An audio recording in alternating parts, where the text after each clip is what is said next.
Welcome and thank you all for coming to the special meeting of the school board. First item on the agenda is adjustments to the agenda. Mr. Gibney, Yeah, so based on our conversations, I think the recommendation is that we move comments from the audience. Since we do have patrons that wish to share their comments, let's go ahead and move that before any action items. And just if I could, one housekeeping item with that, we will be writing down a list of questions that are posed tonight, and we will be answering those questions and posting those in an FAQ style formatted document on the Greencastle Corporation website. can I get a motion to move comments from the audience to number 3? Have a motion to second. All in favor? All opposed? Motion passes. Okay, next item on the agenda then is comments from the audience. Microphone set up here. Approach the mic and listen to comments. Good evening, and thank you for allowing me the opportunity to speak tonight. As many of you know, my name is Kristen Hamilton, and I am the 7th grade math teacher, parent of 2 high school students, and president of the Greencastle Classroom Teachers Association. I would like to begin by thanking Mr. Givney for ensuring the voice of teachers was included in the reentry committee. We had great conversations about how the proposed plan would look at each building. I know that we all still have questions and are unsure about the unknown with this virus. I would like everyone to know that Mr. Givney and Dr. French have been working very closely with GCTA to make note of questions and concerns from teachers. Together, we are working hard to address these concerns. For example, once the reentry plan is approved, we will have building-specific meetings to iron out details and answer lingering questions. I feel strongly that the teacher voice is heard, is being heard, and will continue to be heard as we have a strong system in place to ensure this. I know that we all come tonight with concerns, and let's face it, we all have different opinions on what is the best idea. What I would like to remind everyone is that there isn't a one-size-fits-all answer to anything, and we must do what's best for everyone, which means we need to meet in the middle. I am sure that many of you are whispering because I'm not wearing a mask right now, and that's okay. But do you know that I suffer from claustrophobia and anxiety? And if I wear a mask for longer than 30 minutes, I will be in bad shape. We need to remember that everyone is in a different situation, and that is why I am in support of the flexibility built into the proposed plan. One of my coworkers said it best yesterday. I feel it is as good of a plan as you can have. All kids are different and need different things. It is up to the parents to decide what is best for their kid. The flexibility allowed in the proposed plan allows for a virtual option for those who are uncomfortable sending their child to school. And it also allows for an at-home learning should someone become ill and or need to quarantine. I don't stand here tonight with all the answers, nor do I stand on one side of the fence or the other. Instead, I stand smack dab on top of the fence as a happy medium. I would like everyone to remember that we all have the same mission here, and that is to provide quality education in a safe manner. Let's work together and not against each other. Thank you.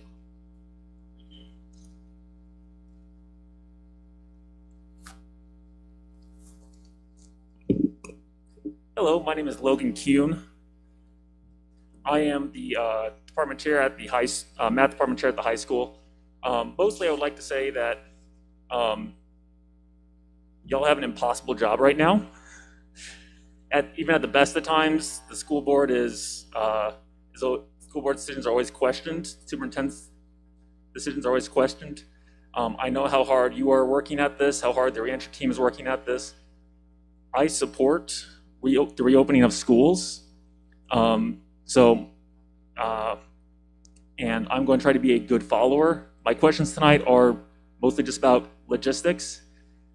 So I'll probably ask one question, then if anyone else wants to come up, I will cede the floor to them so you don't hear me excessively.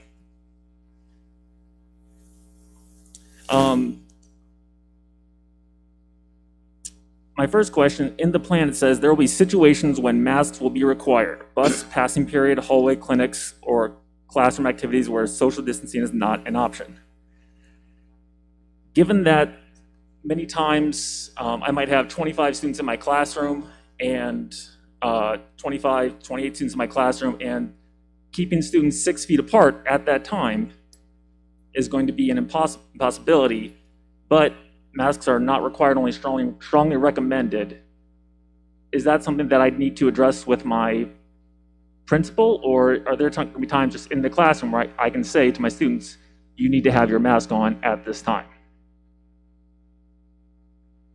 Mr. Young, do you want me to answer simple questions now, or do you just want to post all the answers to questions? Yeah, I think it would be easiest in that forum, because I'm hopeful that what we shared tonight will help to answer some of these. But if not, Logan, please reach out to me and share those questions with me, and we can talk about that, because it's our goal to answer everyone's questions the best we possibly can in a timely manner. So yeah, certainly, I think that would work. Okay.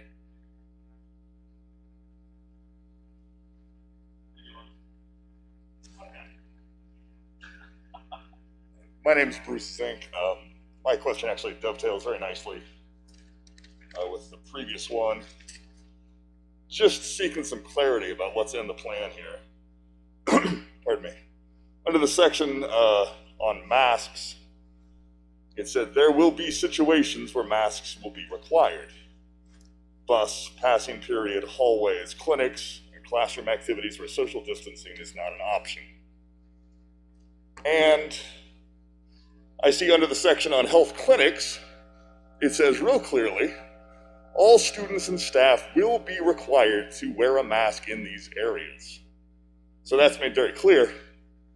Under the section on transportation, though, I see that it says all students will be asked to wear masks on the bus.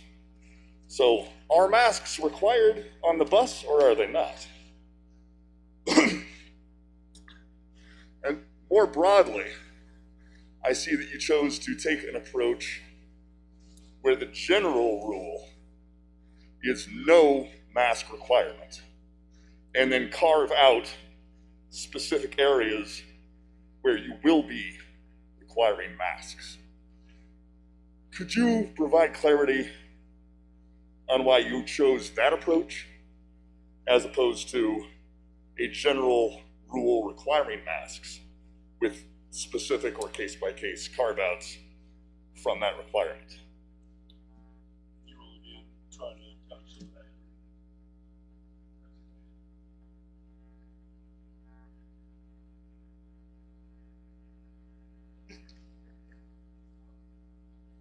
Hello, my name is Logan Key. Okay.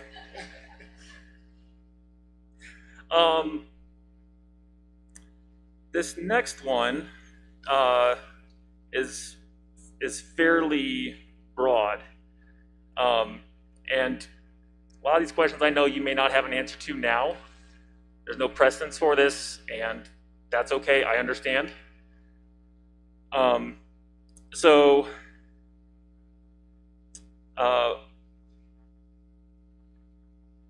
we shut down for the remainder of the year on May 1st, and there's a lot of numbers in play here, Indiana had a moving average of like 695 cases on a 7-day average. Very little testing being done then. Now there's a lot more testing, and so you would expect with more testing you would find more positive cases. Currently, as of 2 days ago, I believe, we had a moving average of about 584 cases per day. Is there going to be a number is there a number or some threshold at which you look at that and say, Indiana has crossed X number of new cases per day, we are going to shut down for a time being? Or Putnam County has X number of new cases per day on the 7-day average, we are going to shut down for now. Or Greencastle Schools has had 10, 12 new cases, we are going to shut down for a time being. Is there a way to talk with health officials or find some number that kind of takes the emotion out of it and just kind of says, look, we crossed this threshold, we're going to go to e-learning for a little while. So again, I don't expect you to answer that at this time, but a general question for you.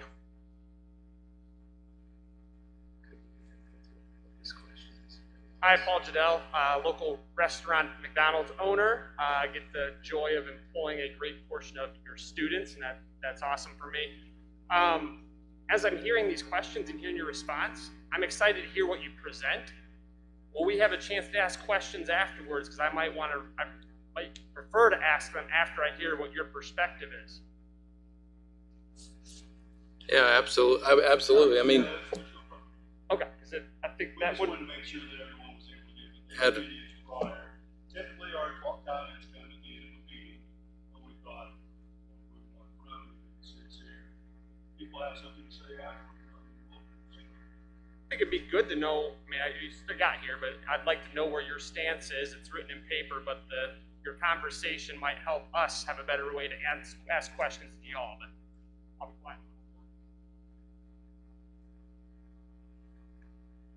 Thank you for the special session. My name is Vaughn Selvey. I'm a father.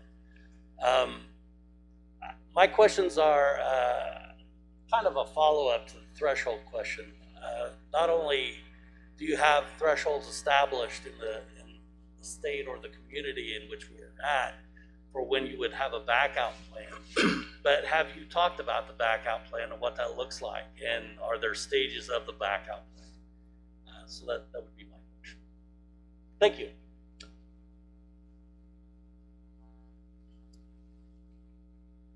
Hi, my name is Stephanie Gernan, and I have 2 children in the community system, and I am also a healthcare provider and I work for a global company. So I've been hearing from our medical directors globally about the pandemic starting back in January with our Hong Kong office. So building on what Vaughn and Paul were asking, I think clarity about the thresholds is really critical. I would also add that I'd like to have clarity on if teachers have been, I know when this happened in March, it was quite sudden, and I would like to have clarity if they've had time to build into their lesson plans, or are certain teachers being assigned to be online focused teachers. This might be an opportunity where you could have, children who have more learning delays and challenges, have a teacher assigned with them if they have to learn from home. A lot of those kids, in my experience from working at Riley, have a lot of higher risk health issues too. You could also, there are some kids who don't get into high ability in TZ because their math score isn't as high as their reading score, and you could partition that out, for instance. So I'm just wondering what the plan looks like for the online learning, and have they really had time to build that, or are they going to be flying the plane while building it again? And if maybe it has been considered to delay a school start so that they can get some of these things in place to reduce the anxiety of the teachers and the families, and have a lot more of a, this is how we're going to do things, versus, oh gee, we didn't know this would happen and here we are again.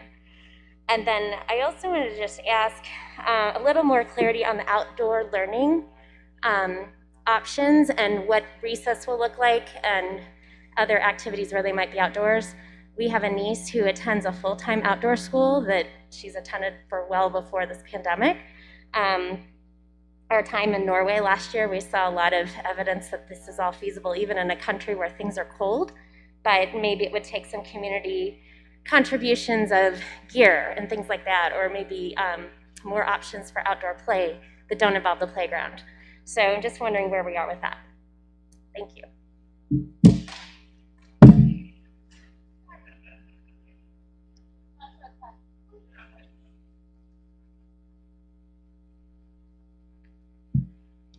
Hi, my name's Elisa Isaacs Bailey, and I'm a teacher at the middle school. And I love being a teacher. Anyone who knows me knows that. And I love teaching in Greencastle, and I will be teaching at Greencastle no matter, well, I hope, no matter what happens here tonight. But I feel to clear my conscience, I just need to say one thing. And this is as someone who was at the meeting where the teachers were brought in, and I really appreciated how all that was handled. So I have no issue with the process.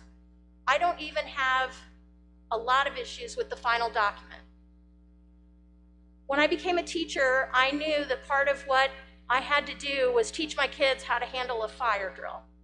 I knew I had to teach them what to do if a tornado came, and even later in my career, what to do if, God forbid, someone would enter our school and try to hurt them. And I have been able to reassure them at all points that I will do whatever it takes to keep them safe. And for the first time, there's a chance that school will start where I will not be able to say that. Because if they are not wearing masks, when they are as close to each other as we all know they're going to be in the classrooms, I am not doing everything I can as their teacher to keep them safe. Thank you.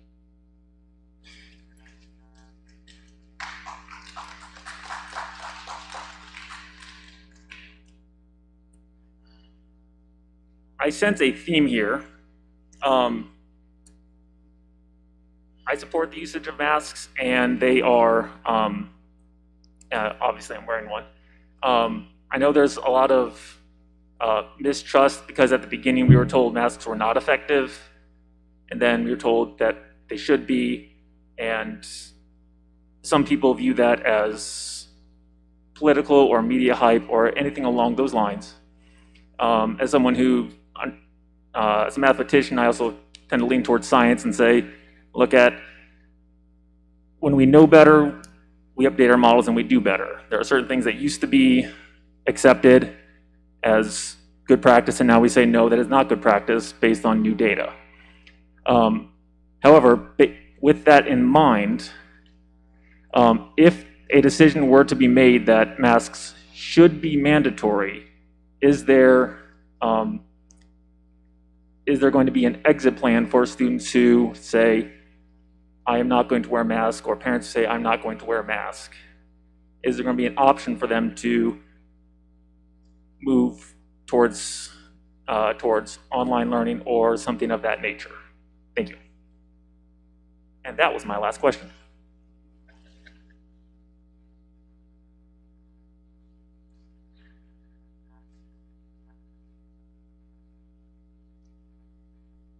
Good evening. My name is Lynn Ramey. I'm a parent of a senior here at Greencastle High School. Would you be able to tip the microphone down? Sure. Thank you. My name is Lynn Ramey, and I'm a parent of a student here at Greencastle High School. I'm hearing the concern for months, a lot of misinformation with data, and so I guess, and I'm a data person.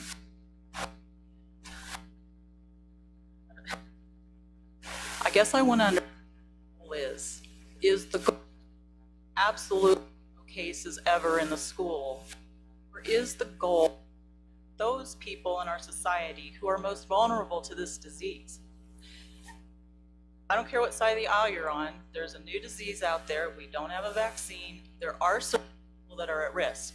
But that being said, the data, if you go to the Indiana coronavirus dashboard that is updated every noon, it shows very clearly that people 19 and under are not dying from this disease. There are 2 people in the state of Indiana with 6.7 million people that have died from this disease, okay? So there are a lot of people struggling, and our children are struggling emotionally and mentally and physically because of the lockdown and all the uncertainty. And so there are probably, we have to look for the population that's most at risk, but we have to consider the fact that we are locking a population that is not necessarily at risk.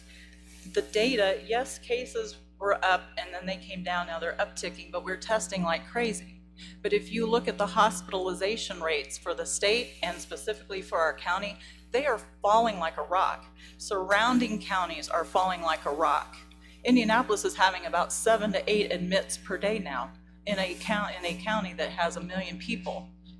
I could go on, but the overall percent chance of a 19 to 0 to 19 basically dying from this disease is 0.05% if you get the disease, but overall it's 0.00013%.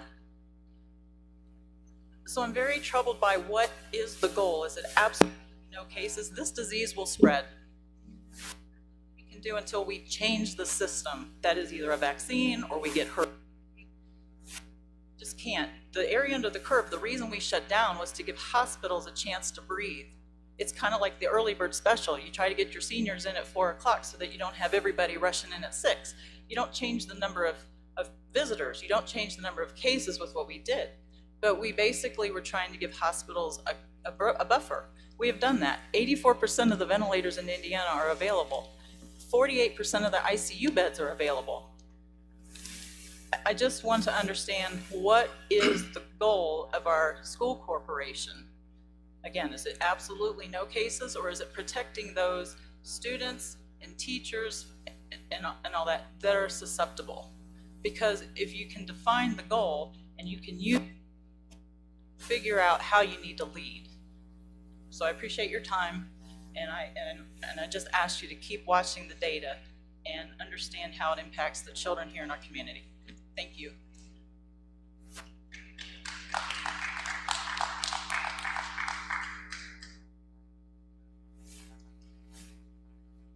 Stephanie Gernon again. Just to follow up on what Lynn brought up, I think she makes a lot of good points, but I also think we have to keep in mind that kids have been more protected from this from day one because they're not workers in the field. And if you look at other countries like Hong Kong and Germany, they took a lot of measures to protect children. We don't know enough about this yet, and there are cases in New York and the UK. Riley, I'm on some of their calls when I can work it in with my regular work schedule to hear about updates where they have had kids who have died in the state. You're right, not very many, but there have been cases of kids developing this Kawasaki-like autoimmune disease, which is very severe. And so yes, the risk is low, but you really do need to think about long-term implications of this. We don't know yet. And kids who are older seem to have higher risks. So basically your 12 to 14 and up age group and your kids in college are probably at substantially higher risk than kids who are younger based on the data that we have so far. But again, we don't know. I mean, having a long-term pulmonary or cardiac deficit is an issue, and you also have to think about the teachers. The kids aren't in the school alone. So, you know, we have one of the neurologists I work with in Ohio, it was reporting to me in a medical journal about 30 and 40-year-olds having strokes that are strokes that you don't normally see in people under the age of 75 who have high risk factors, and these are healthy individuals.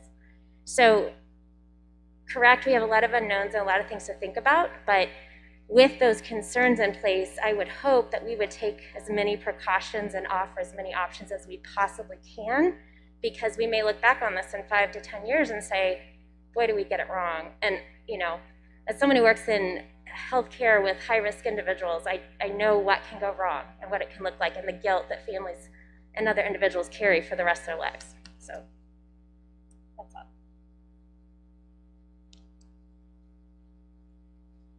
Hi, my name's Stephen Timberman. My wife's a teacher here at Greencastle. And my question is, in reading through the materials, it seems like the school's plan is to implement a hybrid system of online and traditional learning in order to give students who feel they might be at high risk a chance to learn from home and not have to come to school and put themselves at risk. And my question is, will that same leniency be afforded to the staff members that feel they might be at risk? The ability to, I don't know, be one of those online teachers teaching from home, or to be able to take a year's leave of absence until this pandemic is officially over. Will they be able to do that, or will they be required to come in and put themselves at risk?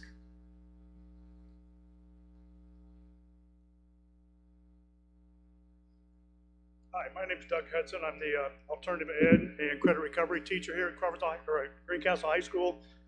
I came with nothing prepared.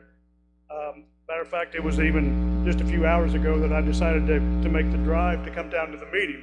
I guess my first comment, and I will probably step on a few toes here, is you can't please everybody. Whatever you read, you will see that most experts say that kids need to come back to school for routine and for their socio-emotional health. Whether that's true or not, we don't know. But through coaching and through a lot of other different things, I think personally, the kids want to come back. They wanted to have a traditional graduation. They wanted to have a lot of other things. If they did not want to come back, why would they want a traditional graduation?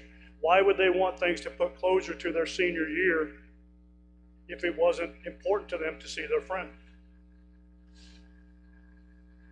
Also, those that choose to not come back, whether a teacher or whether a parent and student, there are provisions in the reopening plan for them to make that decision. And that is a decision that everybody has to make on their own. In the 15 years that I've been at Greencastle High School, I feel that when I walk into my classroom, hopefully August the 3rd, it's going to be the cleanest classroom that I have stepped into in 15 years. I feel that every day that I come back, it's going to be the cleanest classroom that I have stepped into. Why? Because of all the protocols that have been put forth. I appreciate the board. I appreciate the committee. This was not an easy task to undertake. And I, for one, am very trusting in my colleagues, whether it be through contract negotiations or whether it be through a reopening plan. I read that document 3 or 4 times. I underlined, I highlighted, I made notes. And if I did not trust my colleagues, then I wouldn't be here tonight. So to the committee, to the board, to Mr. Gibney, to Dr. French, thank you from the bottom of my heart. And I implore you to please approve this reopening plan and get us back to do what we do best. Thank you.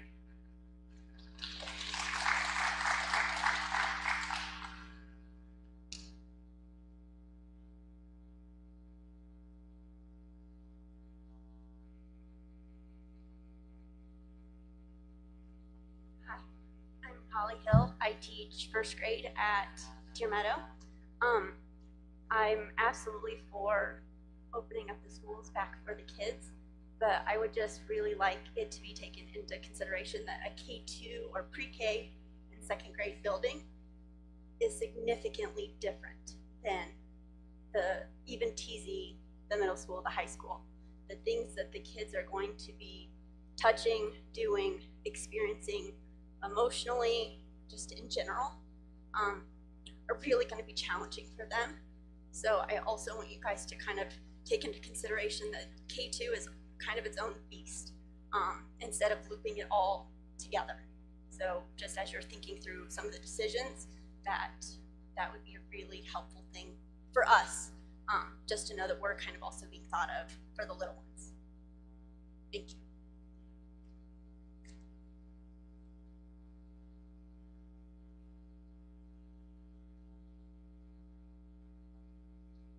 Good evening.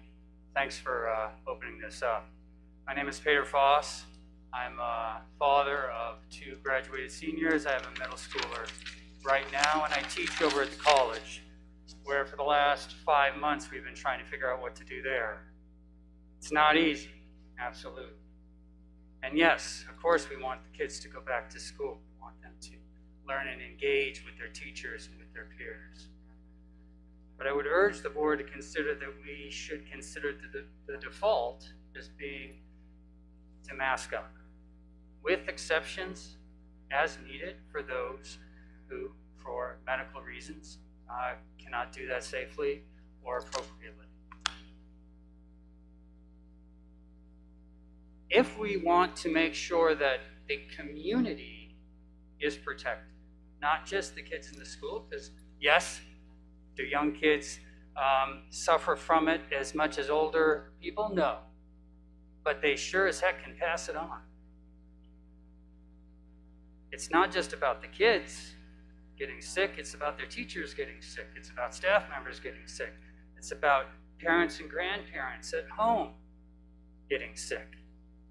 The reason that some countries have succeeded in suppressing the outbreak of this virus is because people have agreed to protect each other.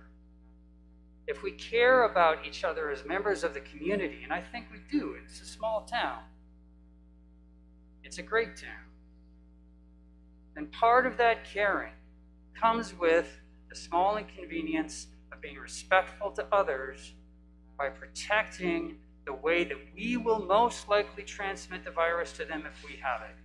And that is through speech, through aerosols that we emit when we talk, when we breathe. That's how this thing is getting spread.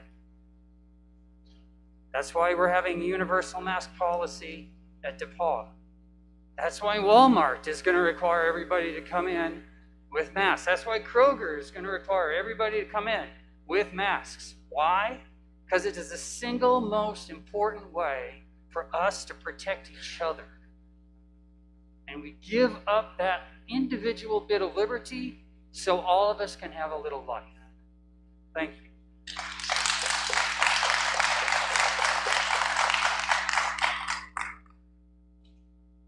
Hi, I'm Beva Miller. I don't mind wearing a mask, but I can't speak with one on that you could understand me.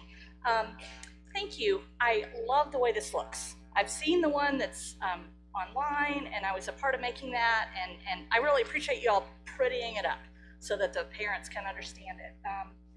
A lot of other people have asked about the threshold, and that's the one thing I cannot find. I know you all would, there's a nice chart online that talks about what we're going to do, and it's very well set out what we're going to do when there's low spread, what we're going to do when there's minimal, what we're going to do when there's substantial spread.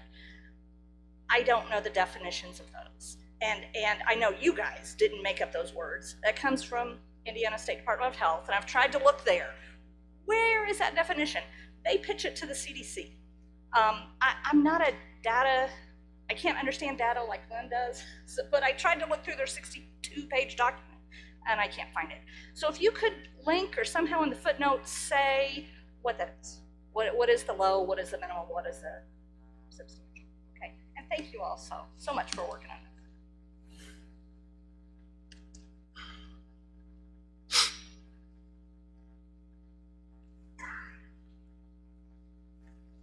Gentlemen, thank you for taking these questions. Is that better? One of the concerns that I had looking over your plan here, and some folks here have said it's as good a plan as you could do, and I'm sure that's true. I know you're working under very difficult circumstances.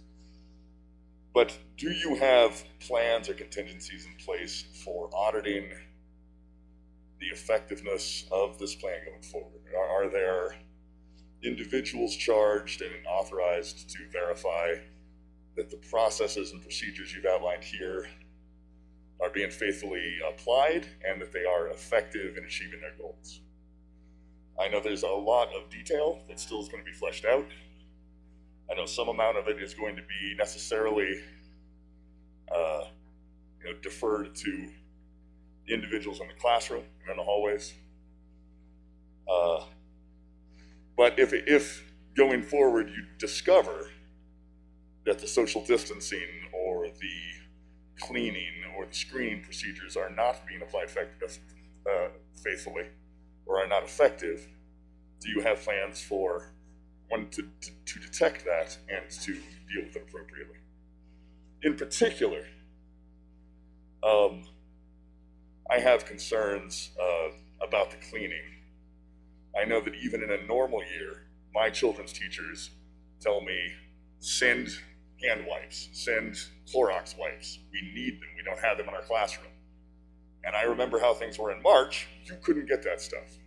My partner runs a store downtown. She can't currently source Clorox wipes to wipe down her counters. They're not available. Will you have the materials you need? Thank you.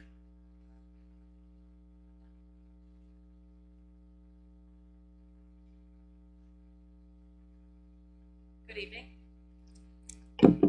name is Angie Weeks. I teach second grade at Deer Meadow.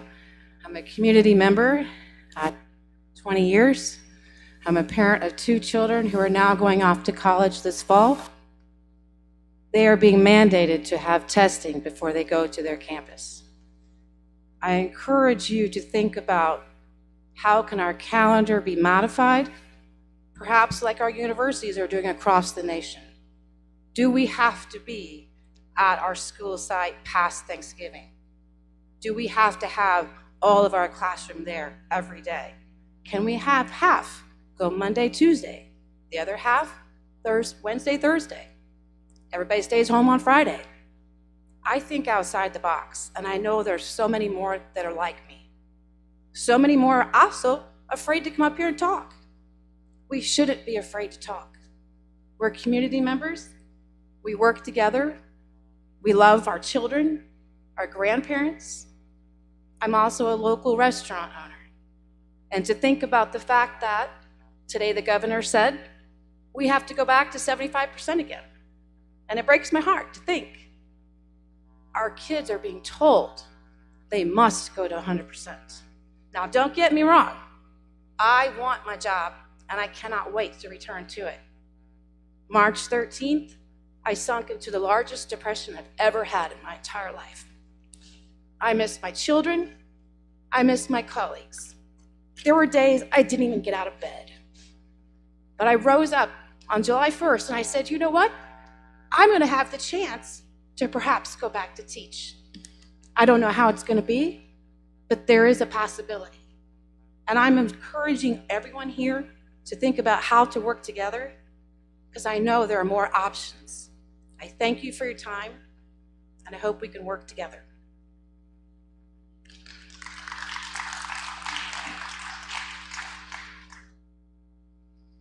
Yeah, Angie raises a really good point, because I think, and also what Peter was saying, we have to think about how our decisions are going to impact our community businesses as well, in addition to lives, and I think that economic impact is very much tied to the spread of this disease. Another question I wanted to ask is, do we have a determination, or do we have a plan in place for what it's going to look like, or more clarity, I'm sure you'll go over it, when a teacher or a student in a classroom or a pod is identified as positive, or even is suspected of being positive? If you look at the states that have had outbreaks recently, some of them are having turnaround times on testing that is exceeding 2 weeks. And so what are we going to do in that scenario? I think it would be really helpful for families and staff and kids too to know, okay, if A, B, or C happens, this is the next step. This is the plan. You won't be in school with your classmates for 2 weeks or longer or whatever, but you will have this learning plan in place. I don't see clarity on that in the plan, and I think that that would be helpful in providing some understanding. And then I think we also have to factor in what to do if testing is not as available as it should be. It's very sad to me that we don't have more PPE, we don't have more testing available, and we don't have the cleaning supplies, as Bruce was pointing out. But those are things that are likely to become a problem, particularly in the fall. And, of course, we are going to be facing influenza again, too. So these are things that, are very likely to happen. I think we should plan as if it will happen and then hope it doesn't, but not the reverse. So thank you so much for your time.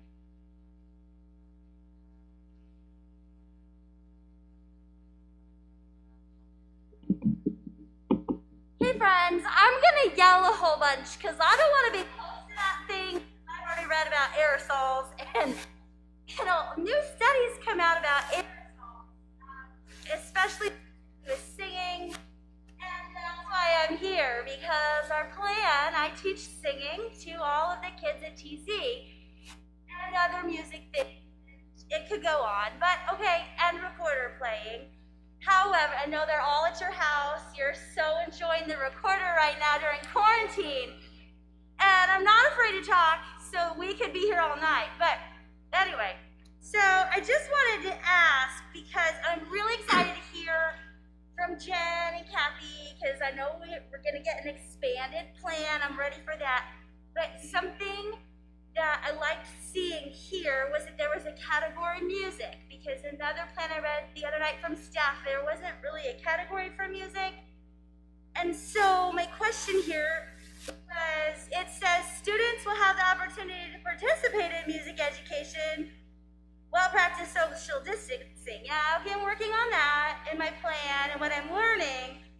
But it says if you're not comfortable with your child practicing on an instrument at this time, please contact your child's school for a schedule change. And I know that would probably work for like band, the middle school, high school, but I'm just trying to figure out what that would look like if third Easy said we're not going to participate in music now, and then what my expectations as a teacher would be. But also, I guess I was looking for clarity as to some schools' council's plan has gone out to say we will be singing but only outdoors and with the mask outdoors, or no singing at all.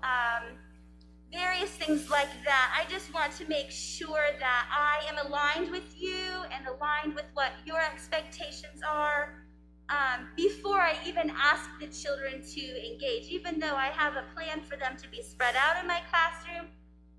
And I think I would just like it some more clarity there for the younger grades, because I just can't imagine what's going to happen if, you know, your classroom teacher brings your kids to specials at my school and half of them are just gone, and then we have to find an alternative place for half of them. I don't know what that looks like. And I just want that to be communicated appropriately to parents, because they'll probably ask me too. So thanks for doing all this, you guys, because there's probably all kinds of things that I haven't even thought of. And now I'm gonna go be quiet.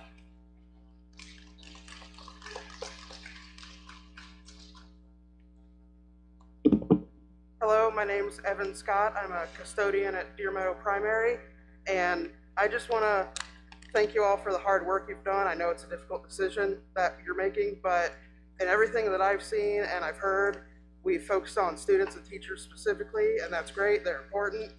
But people like me and the cafeteria staff and the instructional assistants, we can't work or learn from home, whatever the designation may be. So I just want to ask that you keep us all in mind. I know in my building specifically, I'm 26, have no family, so I'm fine. If I get sick, no one's going to be affected, but I'm the only one in my building specifically that's not high risk when it comes to those staff members. They all have families, they're all either up in age or have medical issues or both. So please keep them in mind. Please have a contingency plan ready should a lot of them get sick or we all have to shut down again, because I know we're all worried about our jobs too.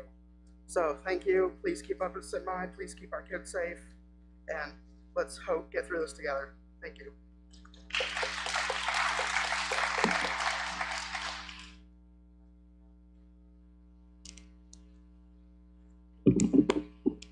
Hello, my name's Lizzie Timmerman. I'm a third grade teacher at TZ. I'm really concerned after hearing a few different things, and I am excited about the plan. When I read through it like 2 or 3 times, and very tough position. I'm glad I'm not in your shoes, so thank you for all you're doing. Wonderful. My concern is we have 2 nurses that float between 3 schools, and you said in the plan that we are going to have our regular clinic as well as a separate clinic for COVID. How is that going to be feasibly run when there's a point in the day where my school doesn't have a nurse? And same thing with other schools. How are we going to make that work? Thank you.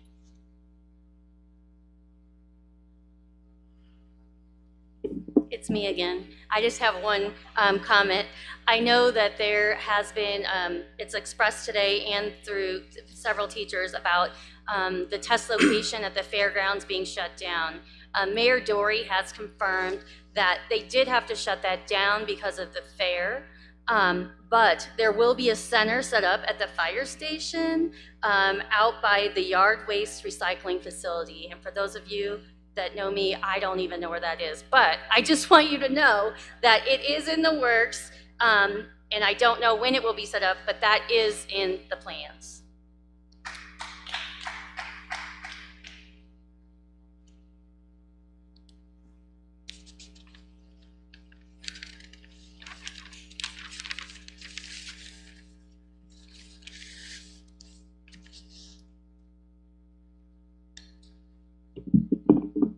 I'm Liz Spencer, and I've been here for a long time, and I've enjoyed my time at Greencastle Schools. Couple of things specifically related to the primary buildings. Even if we're in class on August 5th through the rest of the year, there is nothing normal going to take place at our schools. With the way teaching has changed, with kids up and down and moving, and small groups and large groups, it's not going to be normal for them. And I just want to make sure that we understand that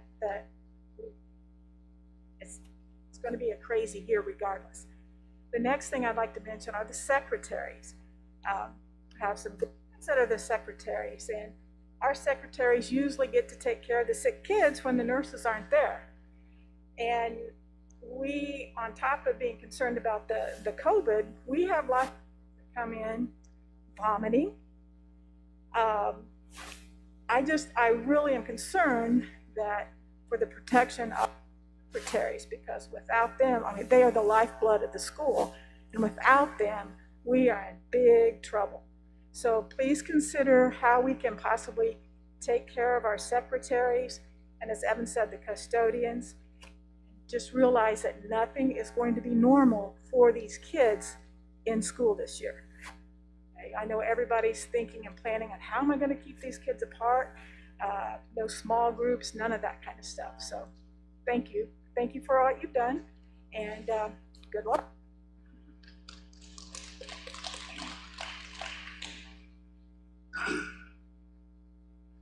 Hey everybody, great to see you. I know this is a tough decision for you all to make. I work in online education.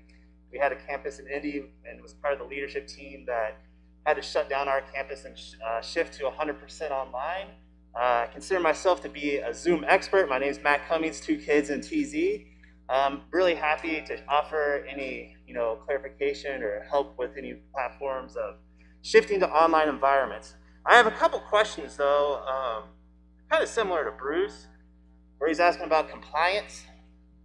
I know I look like a bureaucrat, but compliance is something that really kind of sticks to me, because we've heard several people cough tonight, and according to Symptoms Express, if someone expresses more than one symptom, they're going to be asked to stay home. I'm curious whose job is going to be kind of the symptom police at the schools and exhibiting compliance with students and kids as they're coming in and expressing like coughing, runny noses, headaches, sore throats, and things like that.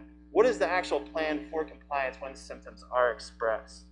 My second question is, as someone who works in online education, is there going to be training and development for our educators and for the systems and for the school to ensure that these folks who are leading virtual classrooms also have best practice in both pedagogy, but also like technology in place as well? So I'm curious what money will be earmarked towards professional development for those teachers to ensure that the experience on the online virtual classroom mimics and replicates the experience both in the physical classroom, as I believe that is tangible and doable for for an education environment. Obviously, like, I don't know if my kid could actually focus for 7 hours a day online, but there are some best practices that can be put in place. So those are some of the questions that I have. I am in support of mandatory masks in our school for our kids, for our staff, for all the workers, along with ADA exemptions as well. So I appreciate your time. I know it's a tough decision. It's not fun. There's a lot of opinions and a lot of folks with different ideas, but I do urge all decision makers to ultimately listen to science in the end. So thank you.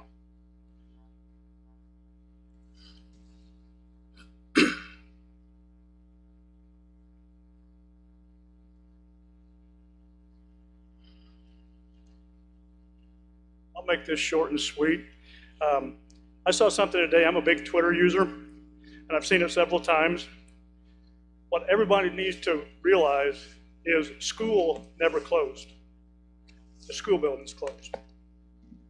And I know myself, and talking to a lot of colleagues, when we shut down in March, our day was actually longer and we worked harder from our home than we did if we were in the traditional classroom. So I think the whole thing tonight is not, are we going to open school, is, are we going to open the school buildings?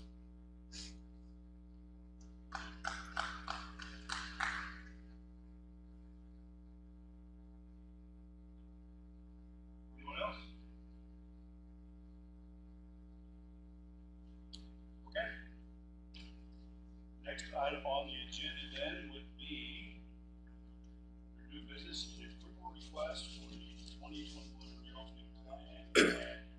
Mr. Gibney has a slide presentation that hopefully will clarify some of your questions. First thing is I'd really like to welcome everyone. I certainly appreciate and respect the thoughts and the feedback shared by all families in this room or through email. I recognize that this is a difficult time for our country, our community, and our school district. We are working to continuously hit a moving target. The guidance is constantly changing. I know a lot of folks in here mentioned the data. The data is constantly changing. And so I really would like for everyone to keep in mind that we recognize that. Certainly it wasn't ever intended for our reopening plan tonight to necessarily address every single question. But we will provide clarity and answers. I definitely appreciate that. But as we navigate this difficult time,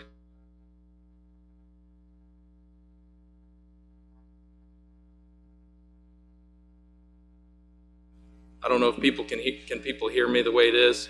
Okay. But just recognize that essentially the plan that we're going to be talking about tonight, and I'm not going to go through line item by line item because we did post it on our document, or excuse me, post it on our website, and we did share a draft of a simplified or easier to read handout that we'll also make available. In addition to a frequently asked questions section on our website, we're going to create a COVID-19 tab so that we have a one-stop shop for everyone to visit, to navigate and pay attention to updated guidance. And we will work to build that out over time as things change. Just a little bit about our reopening plan committee. We had 37 different Greencastle Community School Corporation members, administrators, educators, directors, support staff members. We utilize input from all different stakeholders groups to gather expectations and concerns with regards to reopening our schools.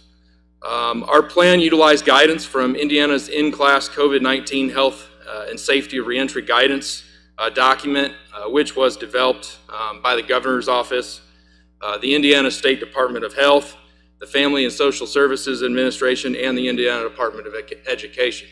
I think it's very important to make clear that I am not a medical expert by any means, and so we are going to rely on the guidance from the appropriate entities and organizations.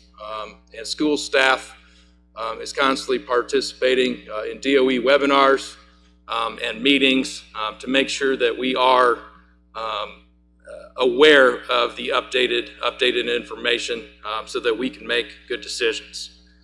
We had 3 goals established with our school reopening plan committee. Number 1, first and foremost, we want safe learning environments. We want to prepare students for academic readiness. And we also recognize that it's important to meet the social and emotional needs of our students and our staff. Just in any given school year, the start of the school year, there's a lot of anxiety for a lot of our students returning.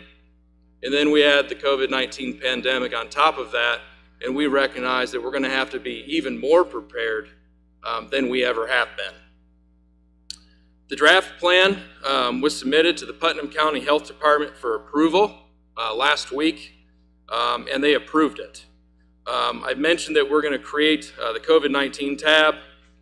We will make sure to put out good information through simplified handouts, and then we'll have that running FAQ document. And then Jenny, if you could advance to the next slide.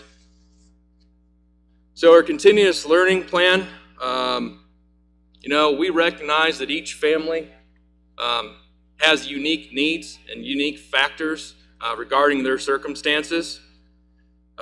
We understand that on-campus learning might not be the best option for certain families, or in particular instance if a family has a student who's medically fragile. But we believe it's important to provide a variety of options for all. We recognize the e-learning, if necessary. You know, it's got to be more rigorous this time around.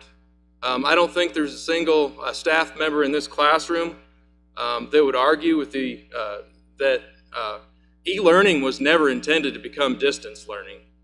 It was meant to get us through a snow day here or there, but it wasn't meant to be distance learning. So we have been providing professional development for teachers all summer, and we're going to continue to work with our teaching staff and also our parents to make sure that we have good systems in place for virtual learning, and also if we have another mandated closure and students are having to participate in mandated shutdown at home learning.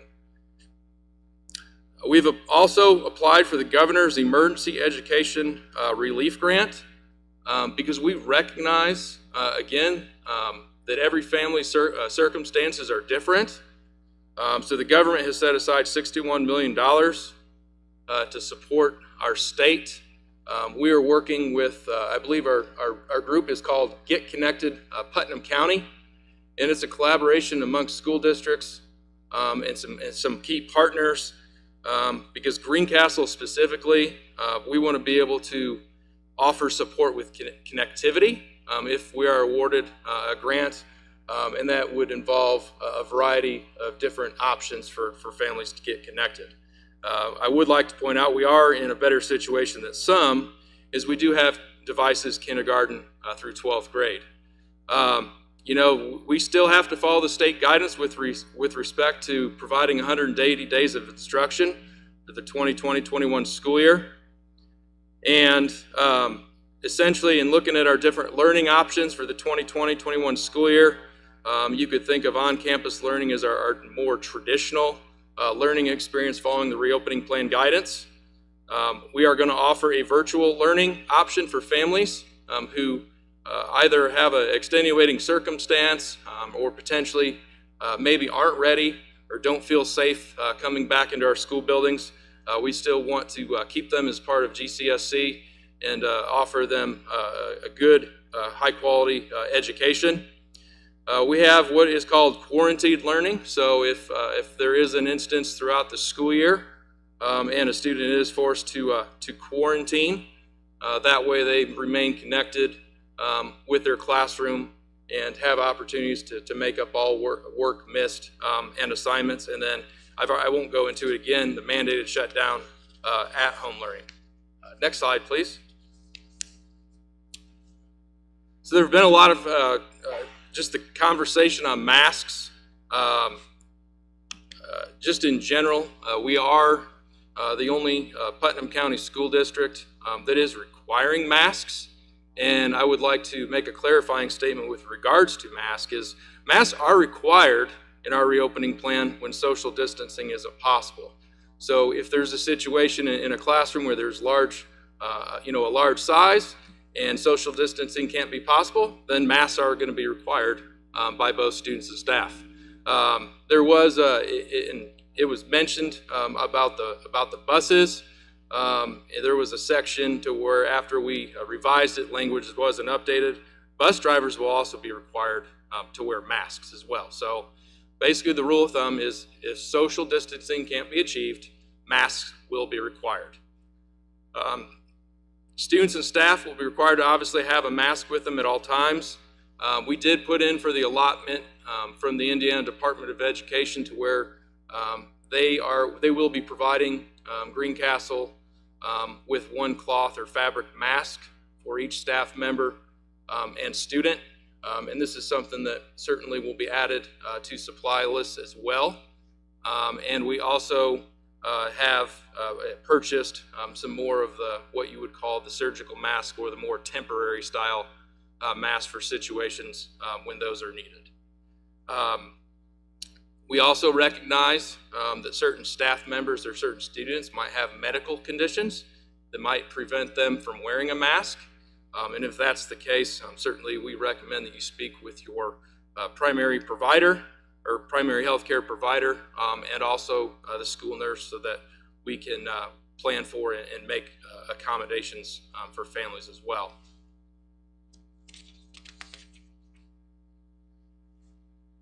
So social distancing. As you came in tonight, you may have noticed some additional floor graphics or signs. We recognize that, this is new for everyone. And so just much like with cleanliness and hand washing and putting on and taking off a mask, we're going to have to teach our students, and we're going to have to train our staff with procedures and protocols. And so one of the ways that we can do that is through utilizing helpful floor graphics and signs, much like what you saw when you entered Parker Auditorium tonight. We do want to provide adjustments to our facilities, and this is where things will really be more broken down by buildings, because each of our buildings is unique.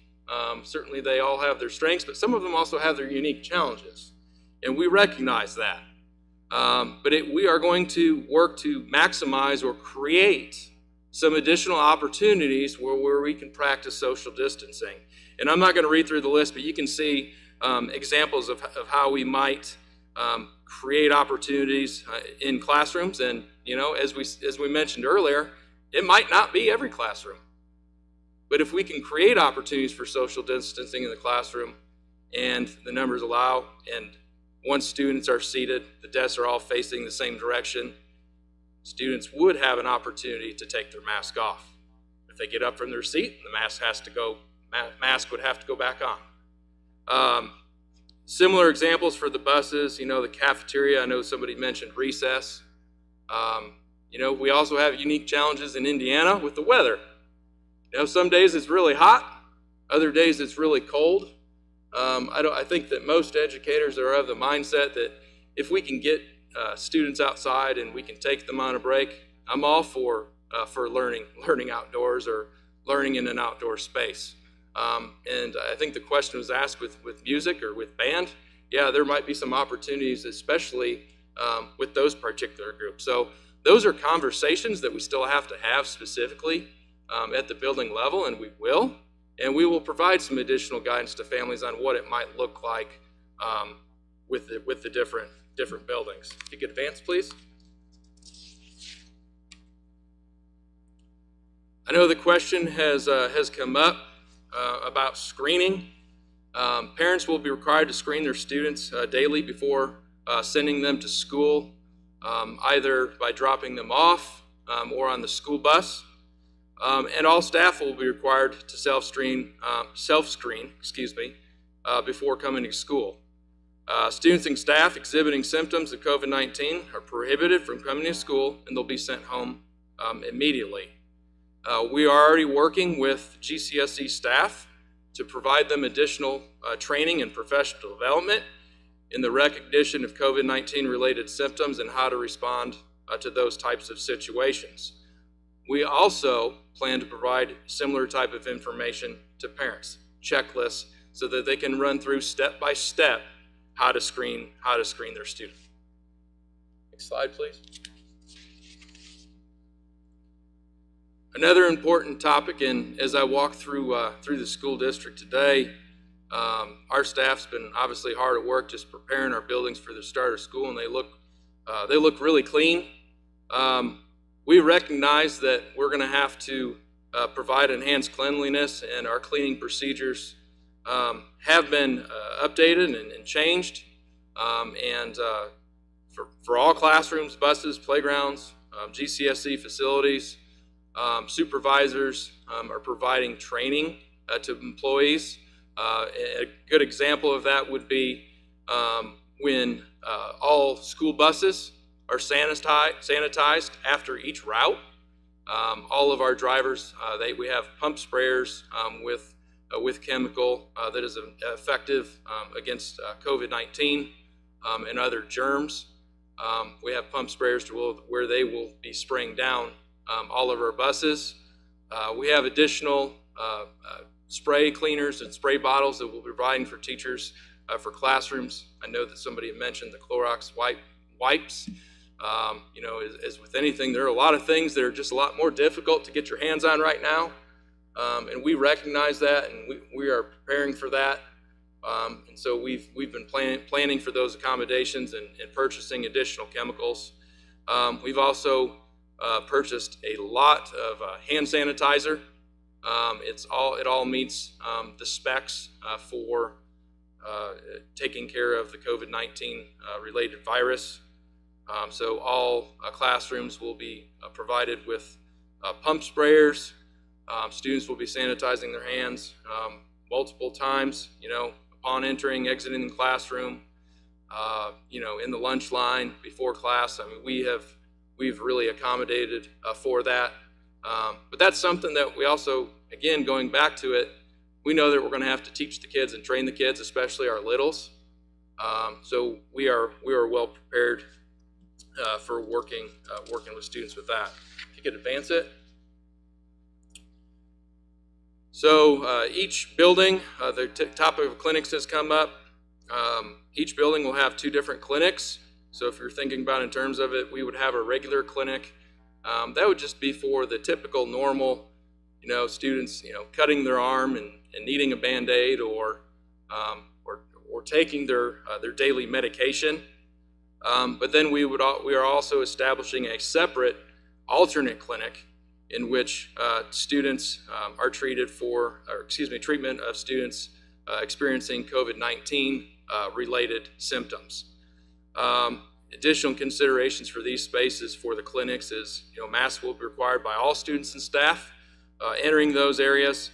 And this is something that we'll be, again, preaching with parents, is making sure that we have good, updated emergency contact information listed in Skyward. We recognize that phone numbers and addresses and things of that nature change over time. So if you could be extra vigilant in making sure that if there is an update, that you're providing that for us, so that if there is a situation, we can get a hold of families. You know, students who are sick in our COVID-19 clinic, you know, they will be escorted outside to the parent's vehicle, and we have specific procedures and guidelines that we're working with school staff to handle those matters. Breakfast and lunch. So probably one of the most important things for kids is when they get to eat. So we still want to be able to provide opportunities for breakfast and lunch. Certainly, I would like to take a moment to thank Mrs. Carrico and her staff for continuing to take care of kids and families in the community.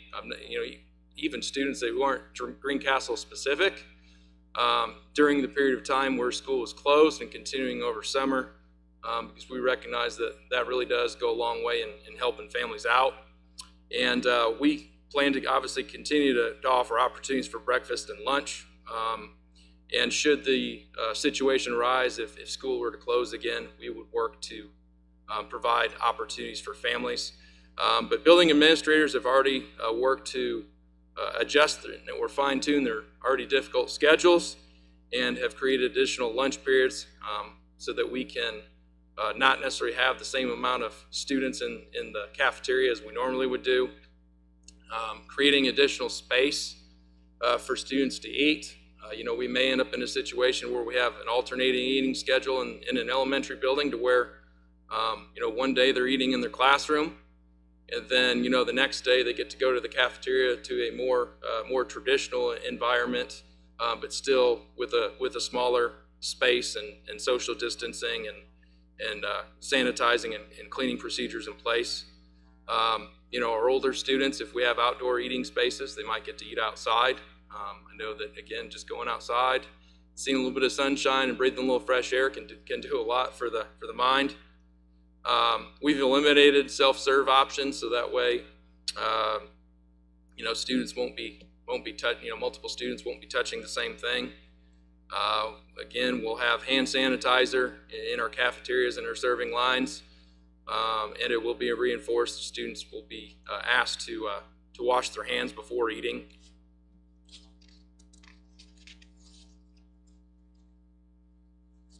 Visitors. So this is really tough because in a community like Greencastle, we have really great community partners and volunteers. But at the same time, this is something that's tough to do. Is we're going to have to be extra vigilant on limiting the amount of guests or visitors that enter our building. So in our reopening plan, we're only allowing for essential staff and those who significantly impact student learning to enter our building. So a good example of that would be someone who is working with a particular student or a particular group of students on a weekly basis for reading or tutoring. But it would really eliminate kind of those one-off opportunities where someone might come in and help out. So this would be somebody that's a little bit more regular part of our building. I don't necessarily know that it's going to be a possibility, but I know in the past that we've had some students come over from DePaul. So again, I would identify those as regular visitors to our building. All visitors, obviously upon entry, will be expected to report to the office to be screened, and certainly we are going to limit them to only visiting their designated areas. We won't allow for random visitors. Water. So this is a challenge. It would be great if we had water fountains that, if every water fountain had a water bottle filling station that was activated on a sensor. We don't. Certainly that's something that we're going to continue to explore over time. That's something that we've looked into with grants, and we will continue to explore so that we can hopefully be able to provide those in our buildings, not even COVID related, but just in general. Those are nice things to have, and it limits the amount of germs. But water fountains in general will be unavailable, disconnected for student use. The only exception would be is if it obviously had that automatic water bottle filling station option. Not all of our buildings have those. We will make water available for student purchase with breakfast and lunch, and certainly we're going to encourage students to bring a clear water bottle, bring water from home. We will have stations set up in our buildings during the day and during lunch for students to refill their bottle if need be.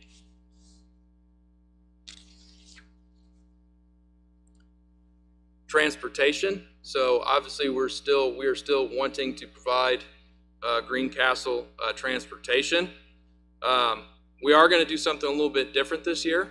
Is when it does come time for registration, and we understand that this could change during the school year, but just to help our drivers and help our school staff plan for students riding the school bus, we're just going to ask for you to select that option. Please know that we understand that might change given circumstances. But we are making some modifications with how we transport students. Students and bus drivers will be required to wear masks. Students will be assigned seats. Variables such as student families, certain bus stops. Bus seats will be assigned strategically to help allow us the best possible methods for contact tracing if need be. We are going to limit students to a primary bus stop and a secondary bus stop. Again, we want to that's going to help us and help the health department conduct contact tracing more efficiently. As I mentioned earlier, buses will be disinfected after each use, whether that's morning route, whether that's afternoon route, whether that's our alternative route, whether it's a special transportation, whether it's a after-school activity or club. buses will be sanitized and sprayed down after each use before they are used again. Next slide, please. So one of the big pieces is, again, kind of mentioning earlier, we recognize that each family situation is unique, is we want to provide for a variety of learning options. In addition to on-campus instruction, we will be providing a virtual learning option for all students in grades K through 12. We do obviously have a few requirements or criteria that students must meet in order to participate. Given the necessity that is an online program, we have to have access to high-speed internet. In order to eliminate some of the struggles that we experienced through e-learning during our forced closure last school year, and to set us up to experience more success, be more effective, and for families to truly have an understanding of what virtual learning looks like, we are going to require that students and parents participate in an orientation session, and we are working on what that looks like. We have made obviously there will be some adjustments based on the developmental age of students. We are asking K-5 students and parents to commit to a 9-week period, so essentially mirroring that of a grading period. And then just given the difficulty with credits in high school and just the way courses are set up in middle school, we are asking that students in grades 6 through 12, it's a semester-long commitment. Virtual students will not be eligible for extracurricular activities, and unfortunately, as much as we would like it, virtual learning, it's almost impossible to mirror it with the actual school day. This will also be something that is released during registration. So your parents and families, they will commit to on-campus or virtual learning. We recognize that there's not a lot of time also, so we want to meet you and get the information out as quick as possible.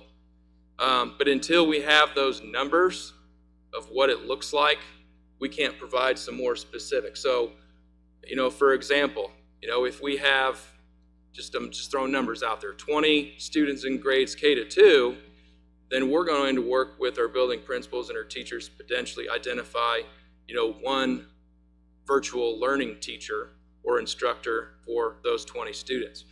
Whereas if we have, what would look like closer to an actual class of just say first graders or third graders, then potentially we could look at an adjustment, and we'd work with the Teachers Association to potentially assign a virtual teacher for that class period. So we will need some of that additional information before we can get some more of those specifics out. It is our plan, obviously, to get our reopening plan approved first.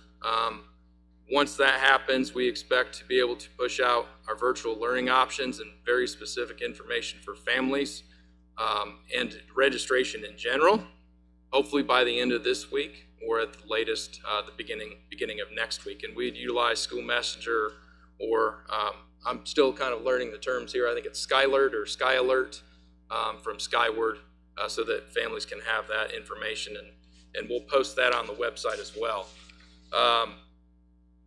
Next, please. In addition, going along with the virtual learning, we are, again, with the 180-day school year, we are still held to mandates from the Department of Education that are grounded in law.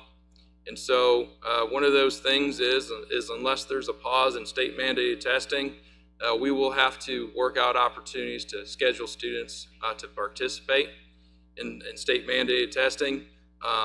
Just in general, I can tell you right now, I know that there's a lot of advocacy going on that just during this in general, and kind of even with things last year. And One of the things you might have heard talked about recently is the iRead 3.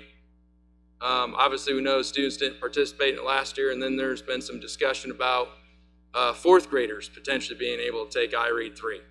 Well, DOE has obviously advocated one way.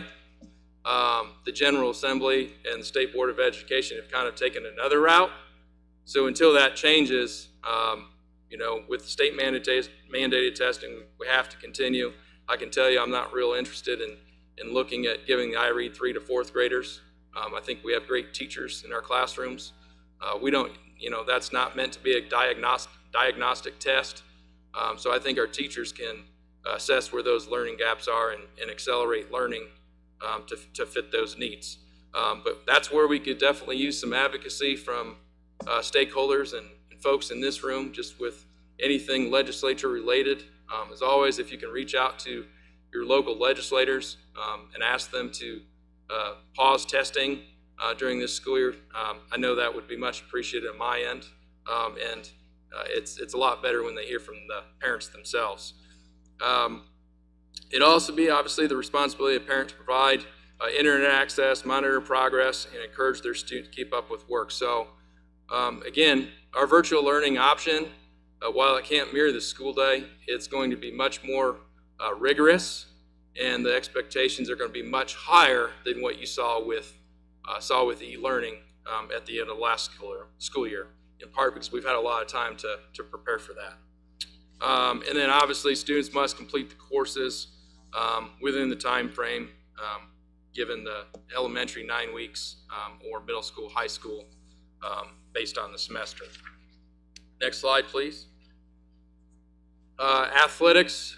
So the athletic reentry plan, we're still in phase 1, I believe, with that, but we're going to continue to follow, the board-approved athletics reentry plan. And again, as circumstances and situation changes, we recognize that we also may need to make adjustments with that component as well. So I know I've shared a lot of information tonight. I understand and recognize that there are a lot of questions, and we are here to work with you to give you clarity and help provide information with that. You know, one of the things I'd like to encourage, and you know, it's unfortunate the circumstances that have dictated this, is you know, I've only had 10 official days in the office since beginning of July 1. Volunteered some of my time during the month of May and June just to get in here and familiarize myself with our facilities and our staff.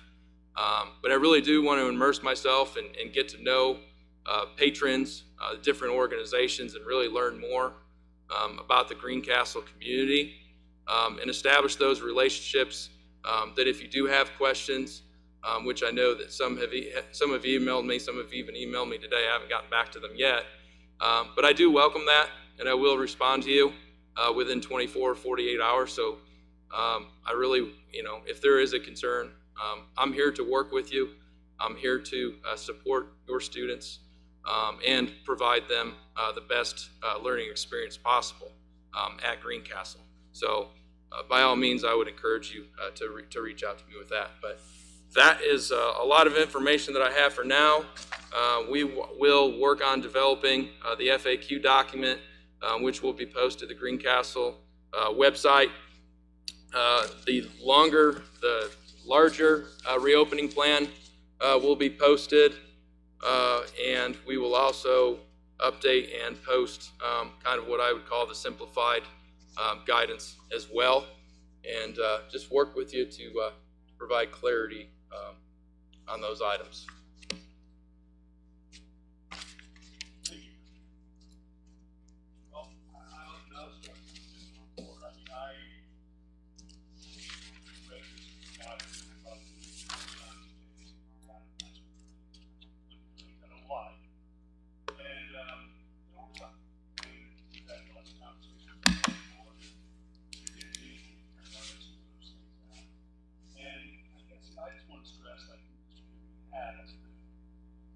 This is not a plan designed to be end all and this is the plan to stick with. It's a very fluid situation.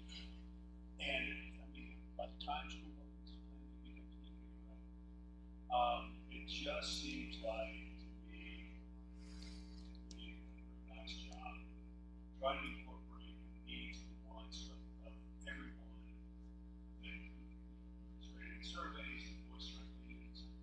And I think it's a pretty decent starting place that will inevitably be adjusted from time to time.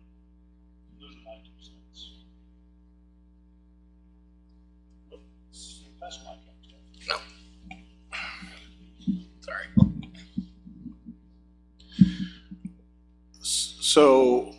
So this is, man, this is a huge decision.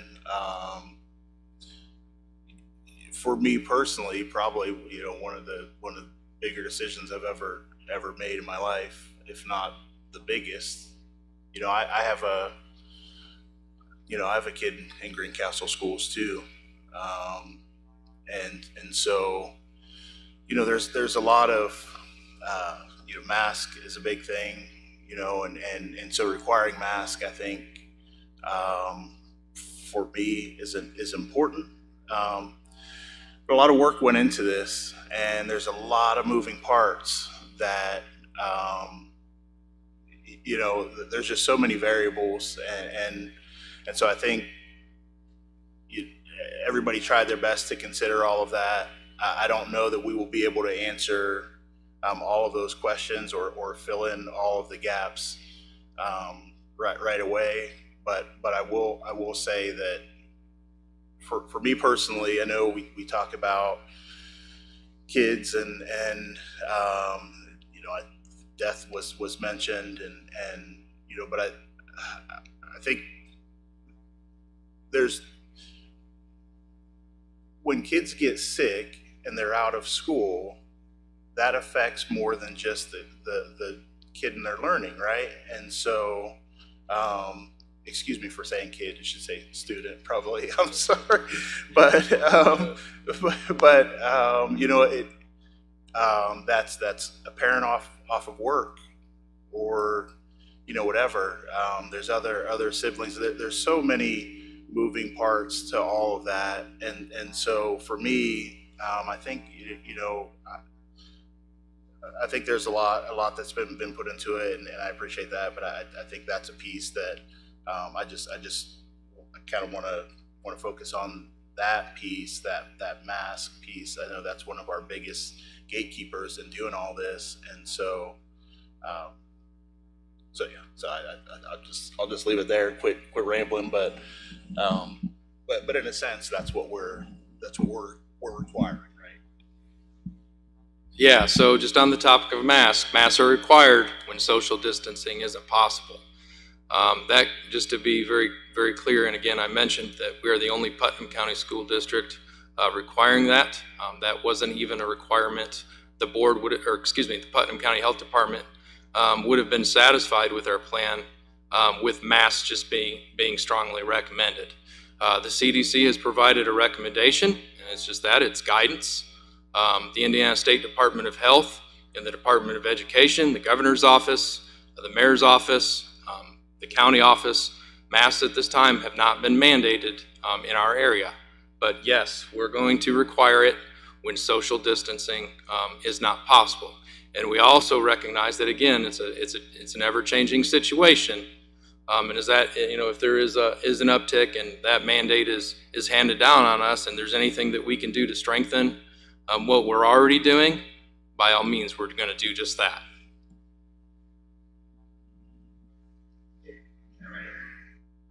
First, it's kind of quiet in here. I mean, we're talking about educating kids again, so it's exciting. We're getting ready to think about going to school, and it's helping maybe get to some kind of a schedule at home. So that'd be great. I want to thank Mr. Gibney and Mr. Wilson here. Welcome to the school board.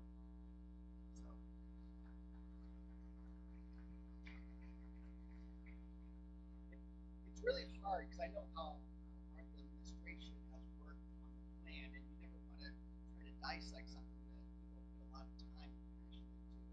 You feel guilty doing it because everything you put in this plan has been thought through, and I really appreciate that. I do have some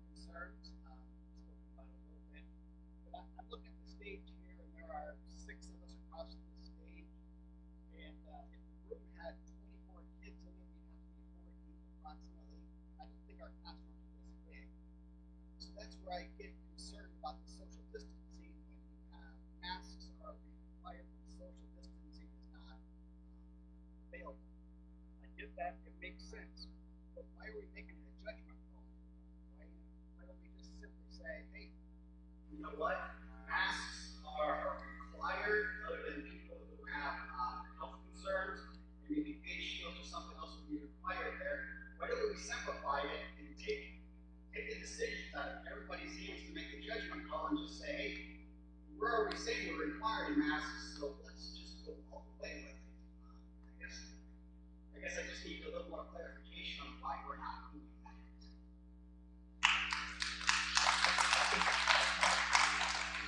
So just again on the topic of masks and just the topic of decision making in general during COVID-19, that's not my decision to make.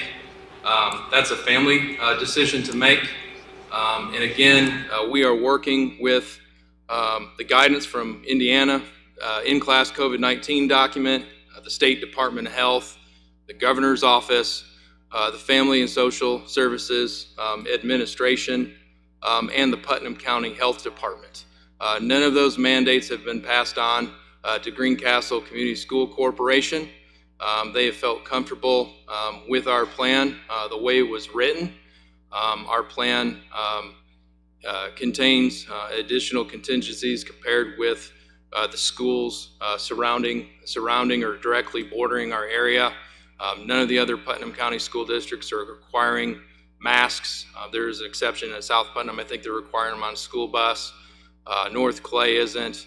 Our plan with masks is very closely aligned with the Avons, the Westfields. I believe that our reopening plan allows, again, a great deal of choice for families.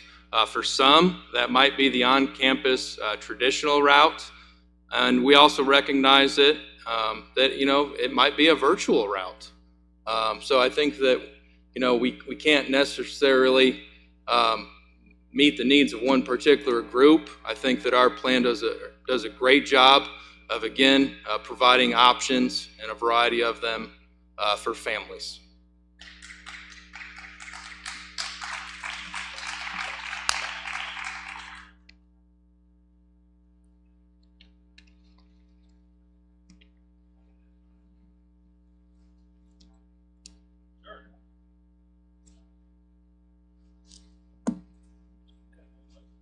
Can someone pass that to Dale?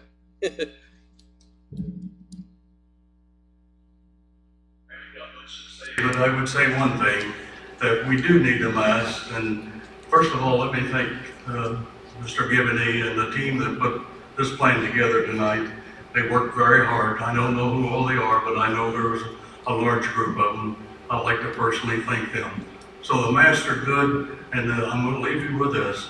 50 years ago, the Lone Ranger wore a mask, and he's still around. I watch him on TV. Thank you so much.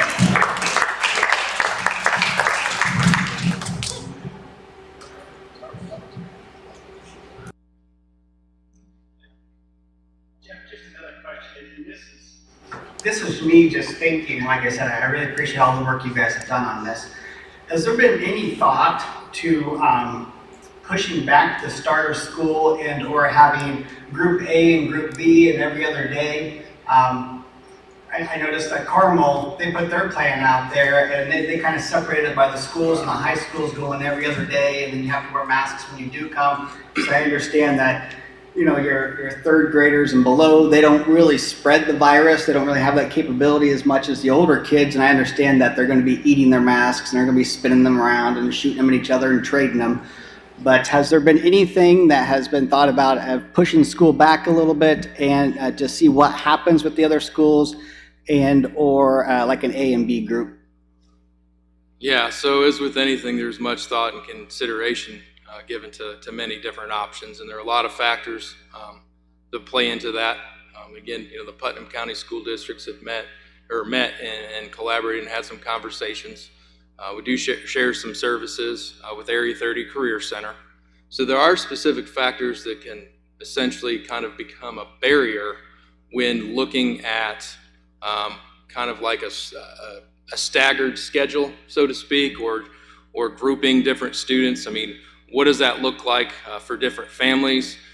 We recognize that, COVID-19 has been tough enough for families, and now we're having families where parents are having to go back to work, and now all of a sudden they're having to worry about providing childcare.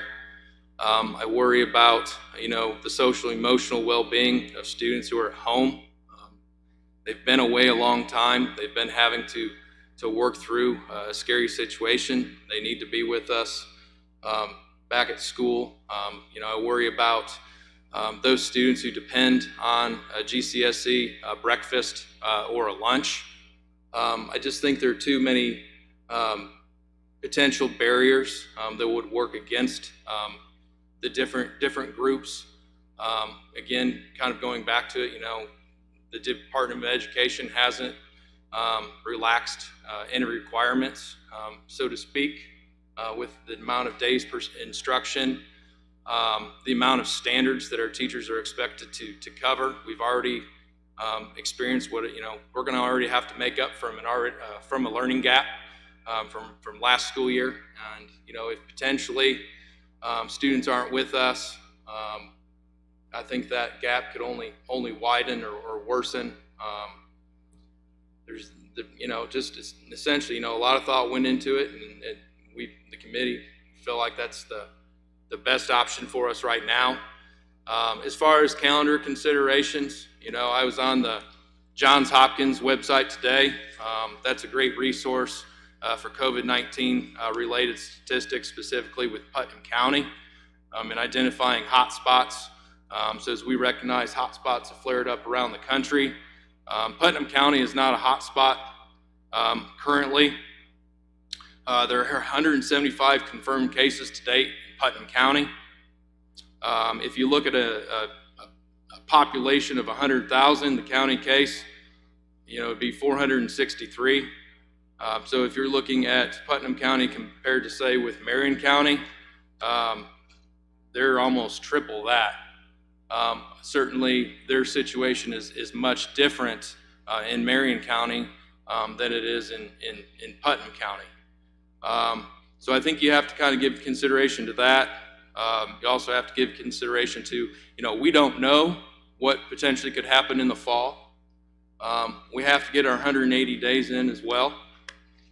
So I think the initial thought there is, while the conditions allow, we recognize the need to bring our students back, and if we have an opportunity to do that in a safe manner and provide them good core academic instruction and support their social emotional learning needs, then we should do that now. And potentially, as if things change, then we do have some flexibility to adjust later on. Okay, thank you. And I am all for kids getting back in school. Yeah, I think that would be great. And just kind of one more side note, a little bit. I know you've talked about it, and I don't want to belabor it, but with the masks, I kind of wonder if we're making a an option at times. I know we're requiring it, but if we think that there is enough social distancing, we're allowing them to take it off in the classrooms. What are we saying without saying it to our teachers? Because they're going to be in that classroom and they're going to take care of those kids. And yeah, maybe the chairs are social distance, and maybe the kids are supposed to put the mask on when they stand up to go over and sharpen their pencil and talk to the teacher. But my son in particular can't remember to take his pencil to class. So they're going to be up and they're going to be asking the teachers questions. They're going to be in their faces a little bit. And I can't possibly see how we're going to have substitutes coming into our schools. And if we start losing our teachers, just like our secretaries, that could really be bad. And so I just don't know how we're going to do that without having masks on, I guess. Yeah, and so even going back to staff, that's a personal choice that I think they should be allowed to make. But going along with that, we've purchased masks, we've purchased masks, and we're also getting allotment of cloth masks for staff to wear. We've also purchased some face shields for staff so that they are working in close proximity or working with a group of students in close proximity, that they have those protections that are available to them. Just when you visit our offices this next school year, they'll look different. We have the plexiglass sneeze guards there are a lot of different accommodations that are being made to our facilities to help with just that, because we are concerned about everyone's safety.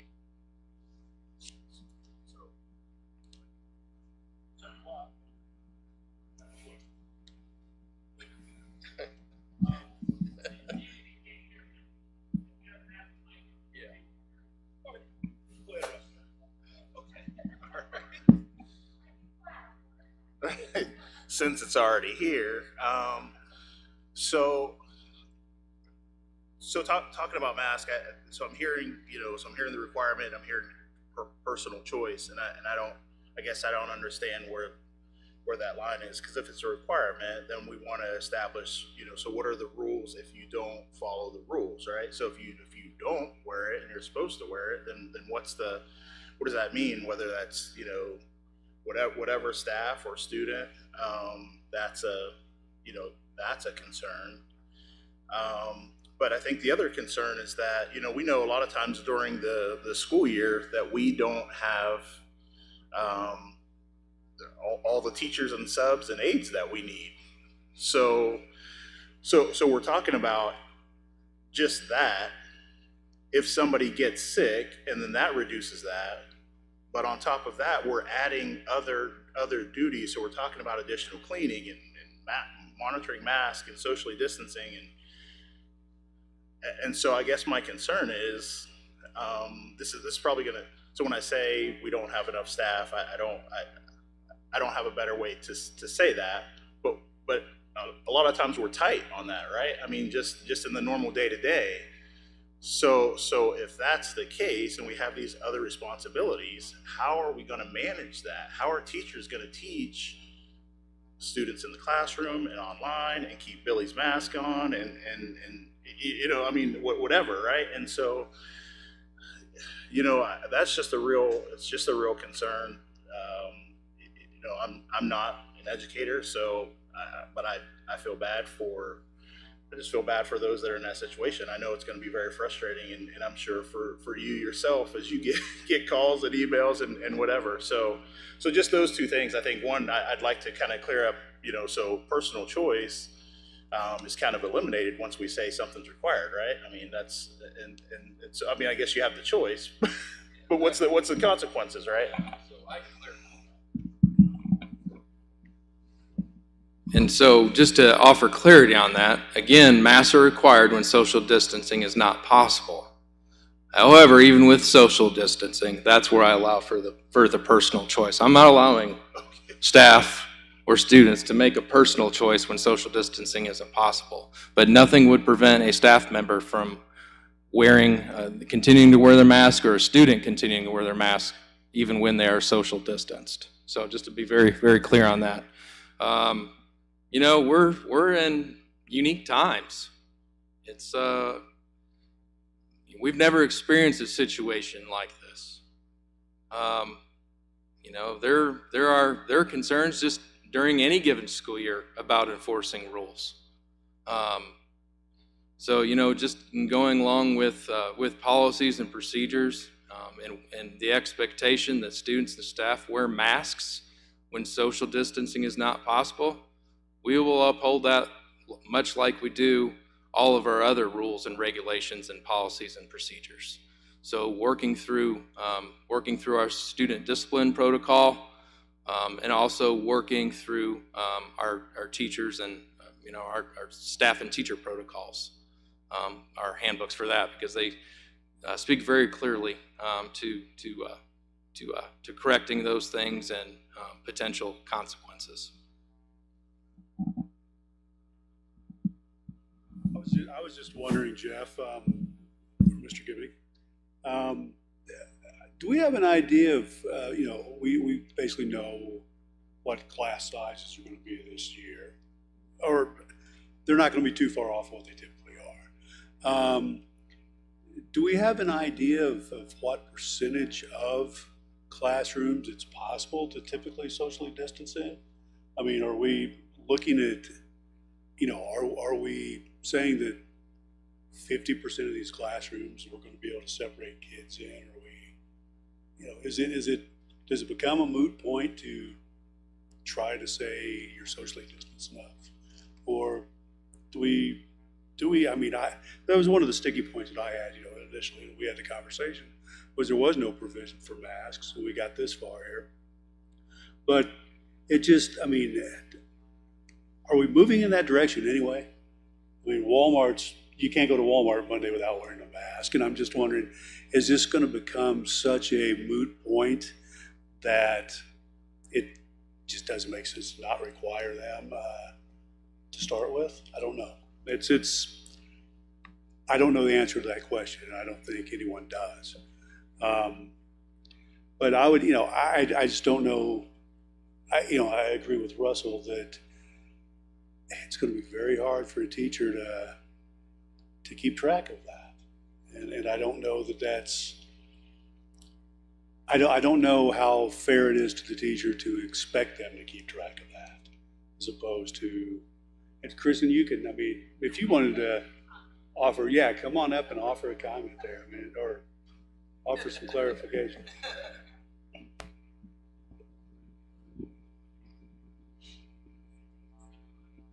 Hello. Yeah.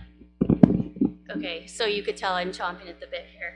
First of all, let me be very clear that I want everyone's health and safety is number one concern. But what I also want to say is that we are professionals. You are professionals. You go to your job and you do what you have been hired to do.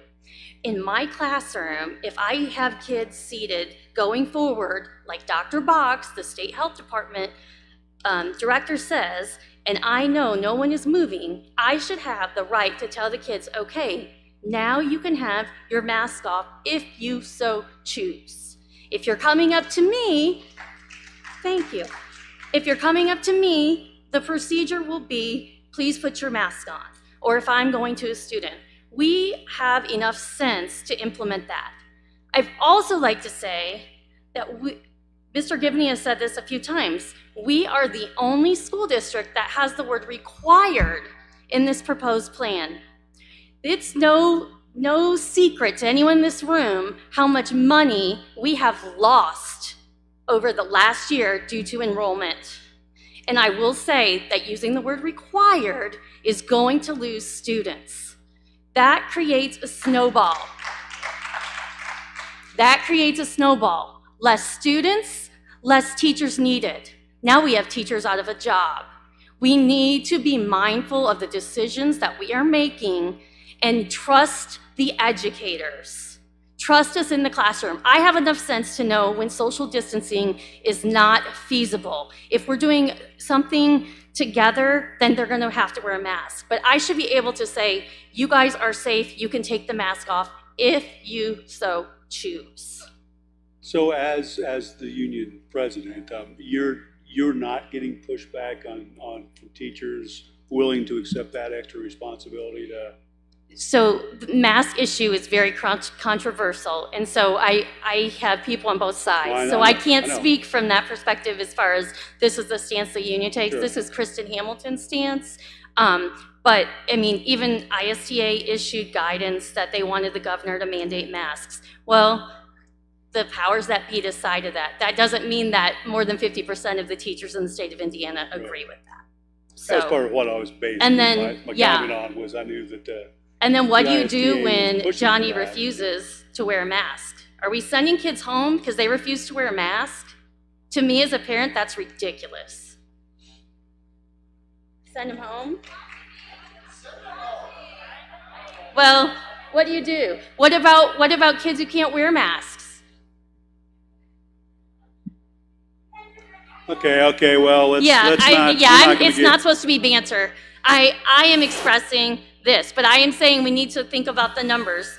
Safety and health of children are number one, but we also have to look at how the unenrollment is going to follow suit.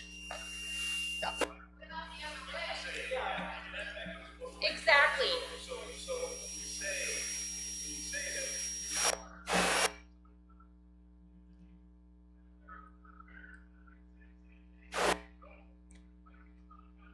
I understand that.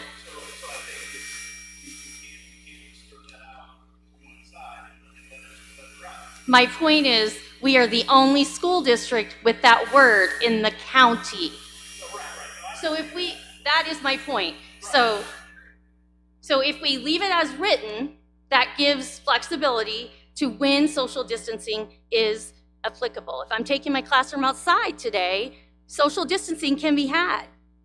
If you require masks at all times and you take that out, that eliminates any time for a mask to be made. And some of the people that were up here talking with their masks on were labored to breathe. So just put yourself in my position in my new schedule of 35 whopping minutes with my 30 kids, and I'm talking from sunup to sundown. I am not going to be able to put a mask on at 7 a.m. and not take it off till 4.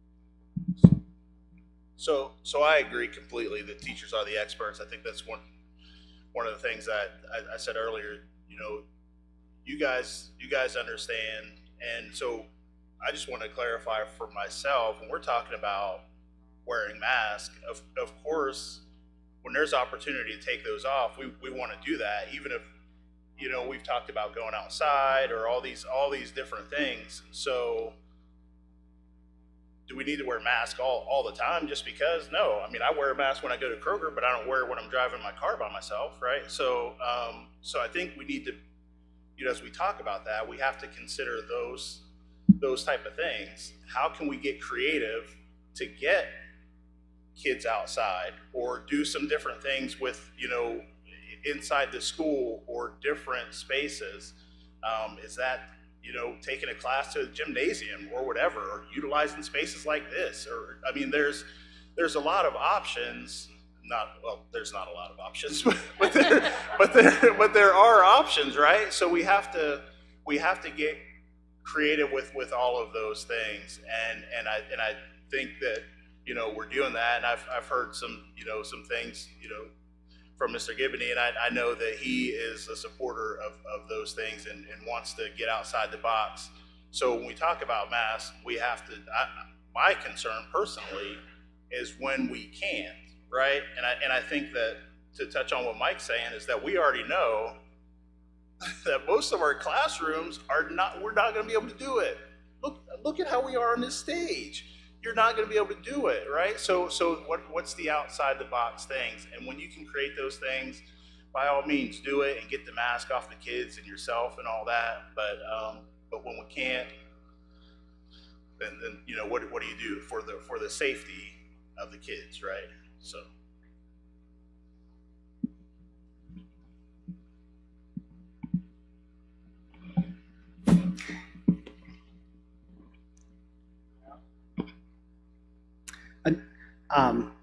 This is on a different topic, just kind of one clarification for my brain a little bit. So if somebody goes home with COVID-related symptoms, which is what we want, then after they're symptom-free for 10 days, I think it says in there roughly, then they can come back. But if they get tested and they test positive for it, then we need to they need to have 2 negative tests before they come back to school, which I can see that. It's almost disincentizing people to get tested, I guess. But I also understand that those same things are the flu, those same things are a common cold, so you don't want kids sitting out and having to get tested just because they have the sniffles too. So yeah, it's just a little confusing, I think, language-wise, but I understand it. Yeah, all of our protocols follow the in-class COVID-19 recommendations developed from the Indiana State Department of Health, Department of Education, Family Social Services Administration, and the Governor's Office. And if they change or update or tweak or make any adjustments to those things, our language will mirror that.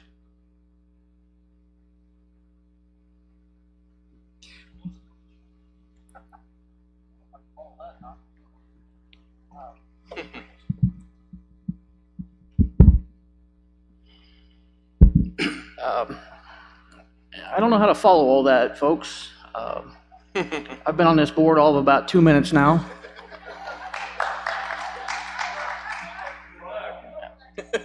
I walked into this with the idea that I was going to make a difference. I had some ideas as far as I think most of you know what I do for a living, so I had some ideas along that lines of some safety and things like that. Power in here and make some suggestions, and here I sit on the board talking about COVID-19. I don't know where to go with it. I think we're all in the same boat. We're all new at this. We don't know what's going to happen. We don't know what's going to happen tomorrow. I think these folks are making the best choices they can for our students, and we're all scared. There's not anybody in this room that isn't scared about what's going to happen. I think we've made some good choices. There's room for maybe some improvements, and there's some good points that have been made. And I'm glad that the folks have come in to made their points made in here so that we can have some other extra things to think about. And I appreciate that. I don't know where to go from here, guys. I really don't. We're going to have to make some tough decisions, and willing, we can make the right decisions to keep our children and our families safe, and just to go down the right path. So I thank you all for allowing me to sit here and be a part of this, and we'll see what we can do. Really, the only question I would have is I've been presented with, what do we do if there is a senior in high school that possibly has all the credits they need besides 2? Is there any allotment for them just to come in to take their 2 classes that they need to graduate and not bulk down the school from there on? Is there any allotment that can be allowed for that? And I've been asked to present that, and I don't have an answer for that, so I refer to the expert in the middle there to answer that stuff. I'm not an expert, but I'll do my best to answer that as I familiarize myself with Greencastle. But I believe students at Greencastle, much like they did at Bloomfield, there is always the option, I believe, I would have to check our board policy. That's something we can look into if need be, to allow a student to graduate early from high school. I know that we had some students graduate after their junior year, even their junior year at Bloomfield, but typically, 7 semesters, that's not anything unusual. And, even if that's an accommodation that can be made, if that student isn't comfortable coming back into the on-campus school setting, again, providing a variety of options, we could accommodate that student virtually for them to graduate early as well. We would have to obviously check our board policy and student handbooks. Thank you. Well, I know there's been some pretty good discussion up here and good questions. I still,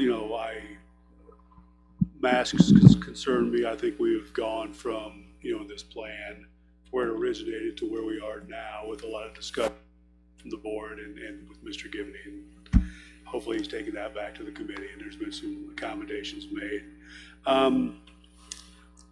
We all know going into this, not everyone is going to be happy. I don't think there's anyone in this room who's going to pick up this plan and say, this is just perfect, I wouldn't do anything different. But I think we need a jumping on point. I think we need a place to start and make changes as they need be, regardless of how those changes, what direction those changes move in.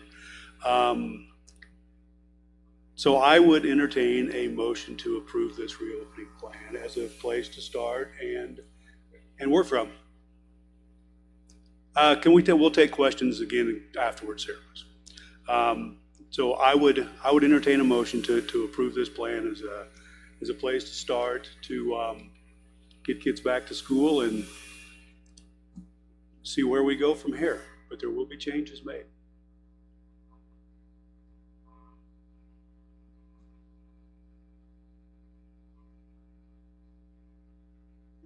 Is there anyone willing to make a motion to approve the plan?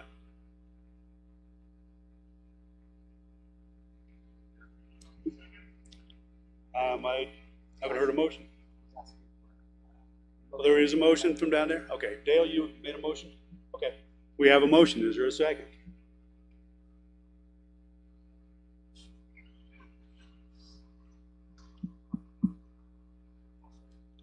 Okay, we have a motion and a second to approve this plan as it is. All in favor?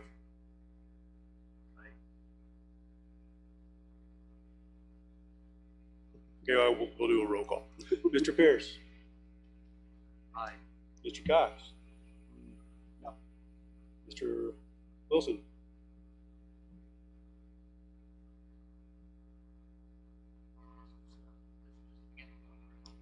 I think that it's a fluid situation that, I would think we would have to consider this a beginning point, that changes will, I think, inevitably be made, one way or the other. Right, correct, yeah, I think it's gonna depend on circumstances. No, sorry. Okay, well, that's leads me. I think I'm going to vote yes. So, motion passes.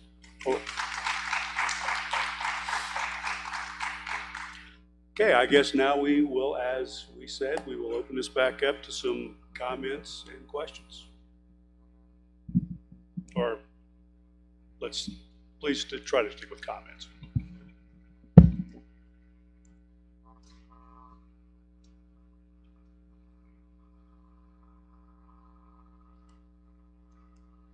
Hi, my name is Alicia, and I know you probably can't answer these questions tonight, but I do have 3 questions for you to consider. First, you stated that the students can purchase water at the meal times. Extra purchases are not normally covered by the free lunch program, so how will that be affected for those students who want to purchase water but are on a free lunch program? Also, for those students and those parents who really want their kids to learn virtually but do not have access to high-speed internet, do you have an alternative plan for them? And finally, when the COVID virus finally dies down and things start to get back to normal, will the virtual learning continue as an option? Thank you.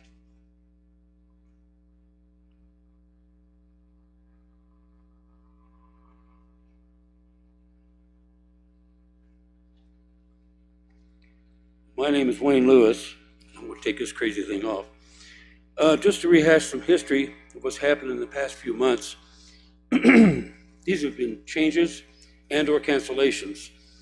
Seminars. Dr. Case and I had a seminar online. First time I've done that. I've been in practice 47 years. Everything's been face-to-face. This year was online. It worked. I wasn't liking it, but it worked. Sporting events, from professional sports down to youth sports, have all been changed. Either good, bad, or indifferent, but they've all been changed. Festivals. We don't have any festivals in Greencastle. Fair on the Square, or the Music on the Square, and all the other things are going to be canceled.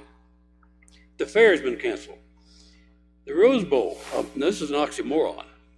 The Rose Bowl today was canceled. The Rose Bowl parade was canceled. The Rose Bowl ball game is going to go on. Now you got 80,000 people sitting in a big bowl. Are they going to social distance? I doubt it. Are they going to wear masks? I doubt it. They're Californians. Think about it. High school graduations have all been changed. These are the things that we can look at from history. But here's a question I have for you as a board.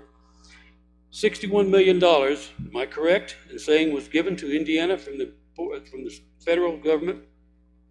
How much is Greencastle going to get? Do you have any idea? You have to apply. You're not guaranteed. I couldn't hear you. You have to apply for it. It's a competitive grant. It's not guaranteed. Okay, not guaranteed. Well, here's one thing that's guaranteed. You're going to have 2 health clinics per school. One for bumps and bruises, cuts and scratches, the other one for COVID if it ever occurs. Is that correct?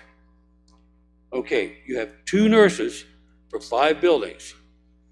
That means the responsibility is going to go back to the secretary and or the IA or a teacher. Are they qualified to do this? Taking some of that money out of the budget that we're not guaranteed we're going to get, hire some more, 3 more nurses, 1 for each building. And that would be that should have been done anyhow.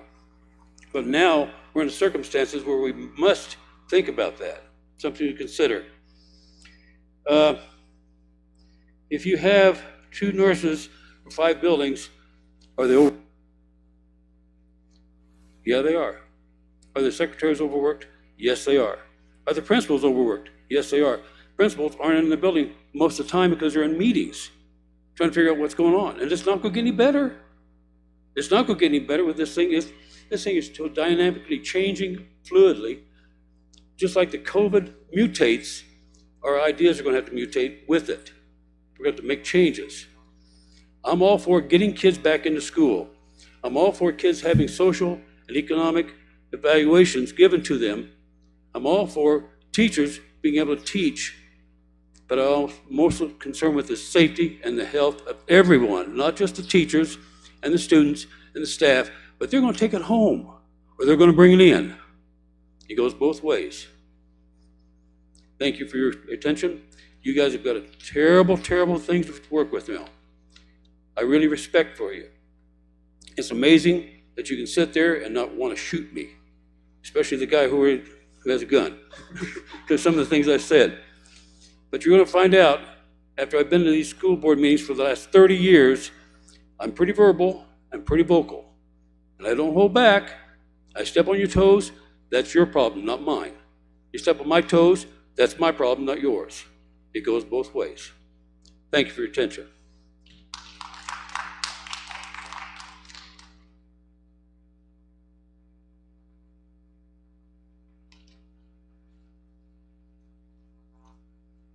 Good evening. My name is Suzanne Hassler.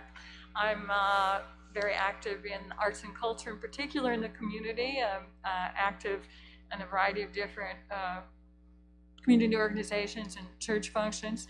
Largely, my role has been in the area of marketing and publications as related to arts and culture, particularly as an editor. And as an editor, I take exception to a word in praise in particular in this document.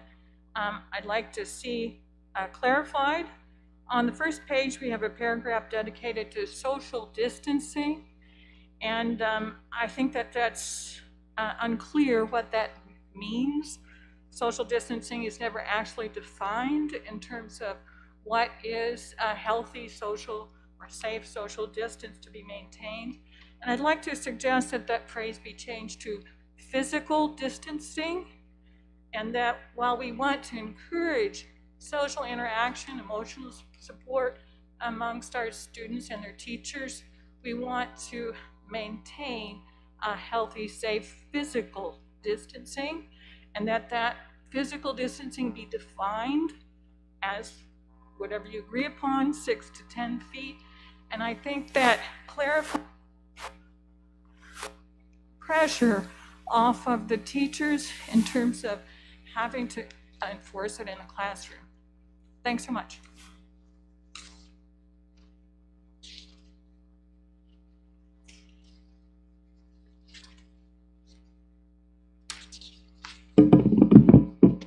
Hi there, my name's Aaron Dance. I'm a teacher over at TZ for 5th grade. I have a few just clarification questions. These might actually be answered by my building administrator here soon enough, so just didn't know if these are things that have been thought about. I run quite a few extracurriculars in my building. These are after-school clubs, science bowl, just similar programs. I know there's lots of other educators that run programs like these too. Are these programs where I let any number of students in that I need to start capping? Are these programs that, since I have DePaul volunteers that come in both semesters, is this something that I'm still going to be able to have these DePaul volunteers come in? While I'm consistent, my DePaul volunteers change every semester, depending.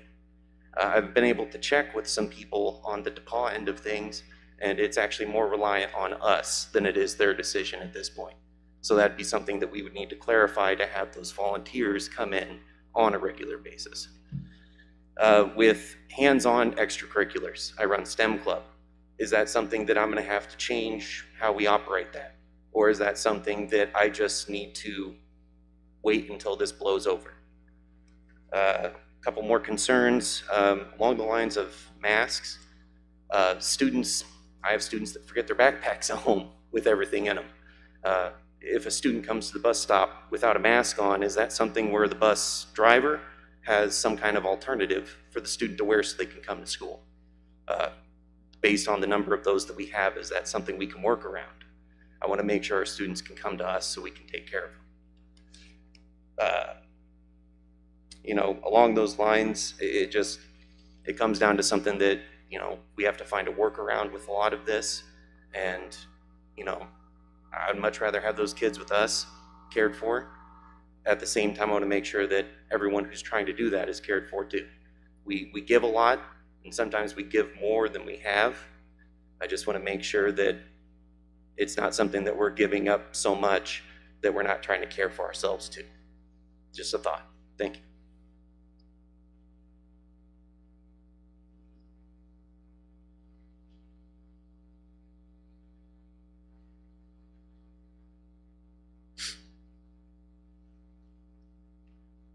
Hi, my name is Martha Updahl. I've lived here forever, 67, and my kids went to school. Excuse me, here. could you do Can a you hear favor? me? Could you tip the microphone? Thank you.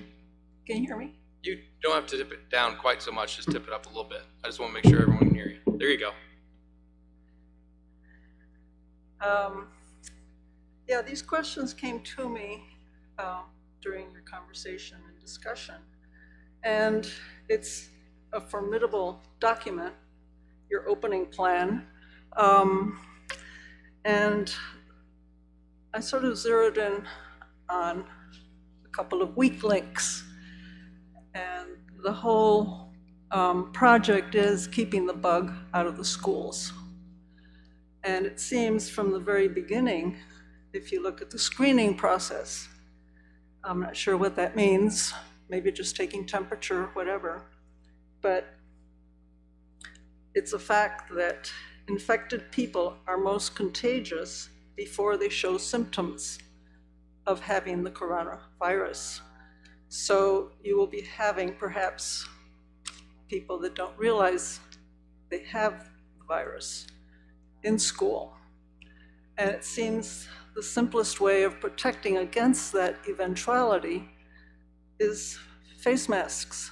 They are the most, not the most perfect, but yes, the most perfect protection for the general public out there.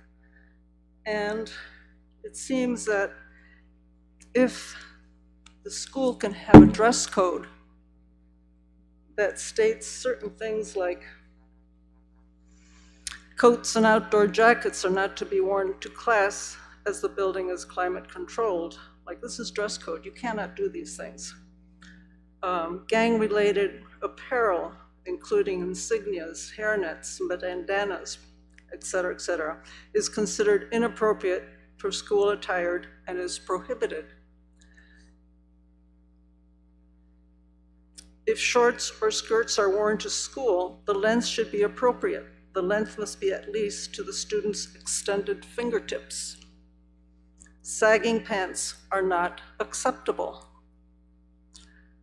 Pants should be worn at the waistline, regardless of the length of the student's shirt, and so on. It seems a simple move to make face masks required as part of the dress code, and this would protect lives. These others, I don't know, they're social taboos or whatever, but face masks could save lives. So I was hoping, I should have said this before your vote, but as it turns out, I just wish this were considered as providing for the safety of the teachers, the staff, the students, everybody involved. I think face masks are essential, and like seat belts, you get used to them. It's like secondhand smoke. You can't smoke cigarettes in public. There are all kinds of laws that protect public health that people go along with. So it's not a matter of opinion and choice necessarily. We're trying to prevent illness, prevent death, and if masks are the way to do it, I can't understand why there's such an issue. That's my comment. Thank you.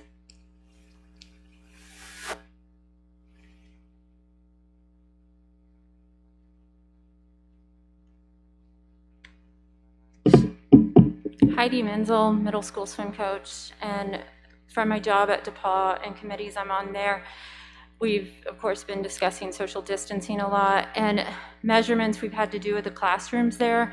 We went from 77 classrooms that sat 16 or more students down to 7, and that is based on distance from the desks to the next desk, that assuming the desk takes up 2 feet of space, and to the next desk another 6 feet, so figuring 8 feet from where the student sits to the next student. And so you're talking, figuring a class of 24 students is now down to sometimes 4 to 6 students.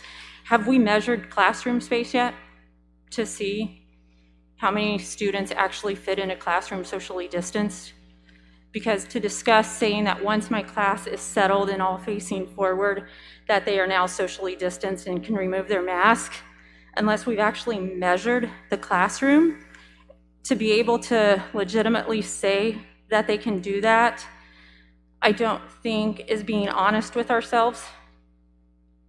So I just want to lay that at your feet and say that we need to present that to everyone out here who is thinking that our students can then sit in the classroom and truthfully take their masks off at times during the day.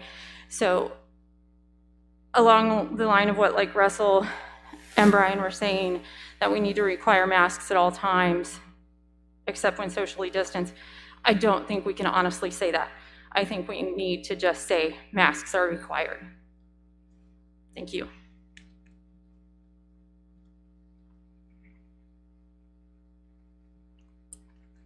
First of all, thank you for everything you're doing this evening. I'm Margot Hertenstein, and I've been teaching here first grade for 18 years.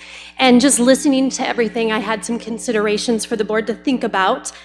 First of all, considering the raising of sub-pay. Again, I realize money doesn't grow on trees, but just a consideration, because I know it's been lower than some other districts. And that would be something that might help entice some people to consider coming in and subbing, because at the primary level especially, it is very difficult to get subs, and the need is there, and we spend hours preparing. I'm very concerned about the day that I'll have to be gone for a long period of time if that happens, because of the time that is put into preparing for a sub.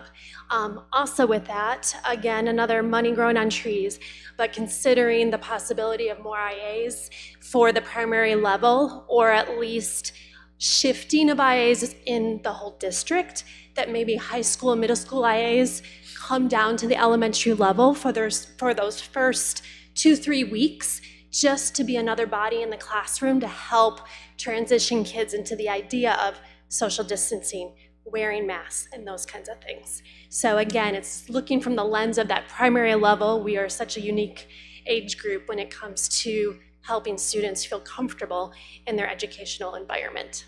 Thank you.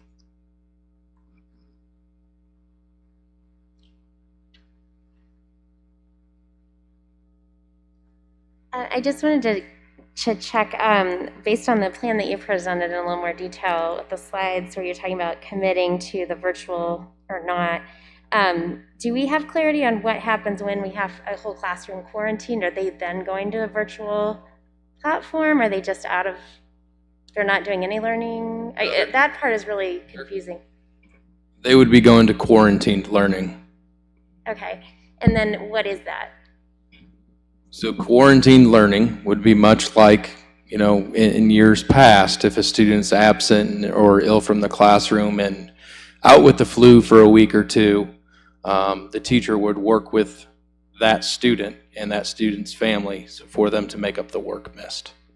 But they would be provided that on a daily basis? Or are you talking about like they're getting 2 weeks of work 2 weeks later? No, that would be a daily thing. So one of the things that we have been intentionally working on with teachers, especially because just across all grade spans, we utilize Canvas as our learning management platform. We started much earlier, and I don't have the history behind it, but we started much earlier with our upper levels in our middle school and our high school. And we have only begun recently pushing that down into the intermediate and our primary buildings. So we have been much more intentional with PD over the summer. CJ has had, I think, at least 60 teachers participate in some form of professional development with him specifically for Canvas. So pushing out assignments through Canvas and making them available. Yeah, we don't want students to get to a point where all of a sudden they have 2 weeks worth of work to catch up. That's not good on anyone. Okay. We want to keep them on pace. And then what happens when a family initially starts in school and then changes their mind as they watch the COVID rate in the county raise, or their child has allergies and they're continuously being sent home because they sneeze because it's allergy season? Do they then switch to a virtual platform? Do they continue with the quarantine learning or whatever category? Yeah, again, and we're going to follow our protocols for exclusion from school, and our protocols for exclusion from school, address those things. But I don't can you clarify that part? Because I think that's pretty likely to happen for a number of families. This is a big experiment for all of us. Yeah, absolutely. So not to put you on the spot, but just to try to get a better, because you're saying like there's a commitment to, depending on the age level, either 9 weeks or full semester. But what if you say, well, we want to start this way, but then a month in realize it's not going well, or there are issues where the child is being quarantined, for sniffles? If I'm understanding correctly, so if there's a change or an extenuating circumstance, could we allow a different accommodation? I don't know. That's something I would have to take back to the committee. I know initially the thought behind making families identify or select a choice is so that we can put plan in place and make sure that we're able to staff it appropriately. So, but that's something we can address through the FAQ. Okay, and then when you're asking families to commit before the school year starts, do we know how much time they'll have, and will they have the clarity about, okay, your child would be in this classroom, there's this much space between the desks? Like, what level of granularity will there be for families to make a solid decision? Yeah, so again, the reopening plan is a framework, and it was never meant to address every possible question. So we wanted to be able to have a reopening plan, or more or less that framework, approved first, and then we can really dive into the nitty-gritty and a lot of those specific details to share out with families about what it looks like at TZ, what it looks like at Greencastle Middle School, what it looks like at Greencastle High School. So yeah, we want to be able to provide clarity for that, and a large part of that is going to be addressed through administrator meetings with teachers in their buildings and hammering out those details for us to push out. But they don't go back to the building till August 3rd, so they're going to decide all that, and we go back on the 5th? Or are they meeting before then? Again, we had to have a reopening framework approved first, okay? Students go back on the 5th. We're working on meetings beginning next week. Okay. All right, yeah, I want you guys to be able to plan for success, and I feel like there's so many unknowns, it's just a lot, so. All right, thank you.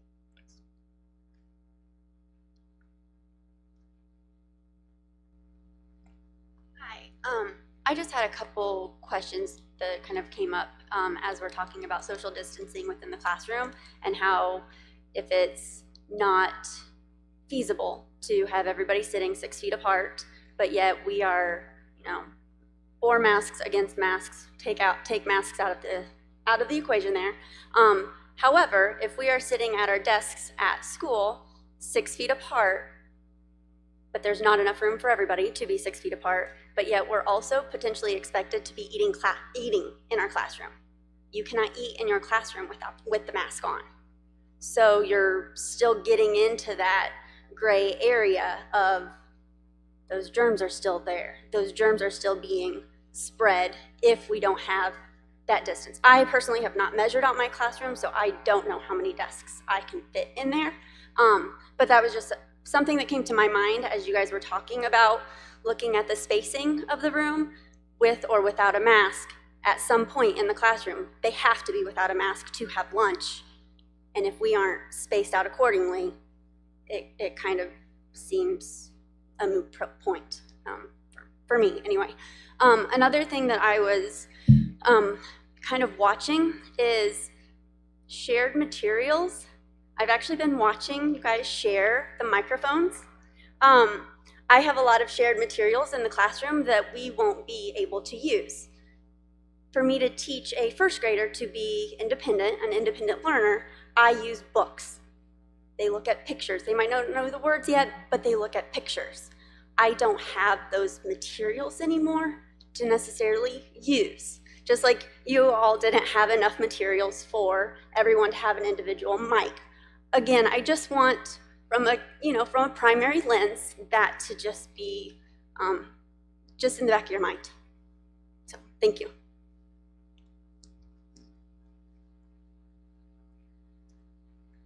Okay, so I had two things that kind of stuck out in my mind when we were all talking. Quarantine learning. You mentioned that the classroom teacher would be coming up with those materials for that student. So in addition to teaching all day long, I would have to come up with materials for these students for 2 weeks. Is that what you're saying? No. It would be treated just like a student who's absent from school in years past. We're not expecting you to work above and beyond your contracted That's hours. what I do now. If I had a student a few years ago who missed during flu season, and I was the one who had to come up with everything, in addition to teaching all day. So I just want to know how feasible that's going to be when I have 6 kids who are out and I have to come up with different plans for each of them. I can't do that. Yeah, we're not asking you for different. We're asking you to provide them an opportunity to make up the worst work missed that the other students are currently doing. And I would ask you to approach your building administrator and have a conversation with them on that. Absolutely. Okay, and then my second question, I coach 8th grade volleyball. Volleyball is one of those sports where you're in very close proximity and you're not gonna be able to wear a mask. How's that gonna play out? Because I know they're doing football right now and they're outside, they're able to separate further. I can't with volleyball. And this is a team sport where everybody's gonna be touching the ball, everybody's gonna be breathing on everyone. I don't see how we're gonna be able to socially distance, and that worries me. I'm also pregnant, so I'm in that high risk group, and hormones are really high, and I'm kind of nervous and scared about going back, to be perfectly frank. Yeah, I would ask you to have a conversation with Mr. Greenlee and talk through that with him. We also have the board approved reopening plan for athletics, and again, you know, as circumstances change, there may have to be adjustments with that as well. But right now, we're following that athletics reopening plan, and that's also a fluid situation. So just maintain good dialogue with us, and you know, we're here with you. We recognize that, and we want to support you. Okay, thank you.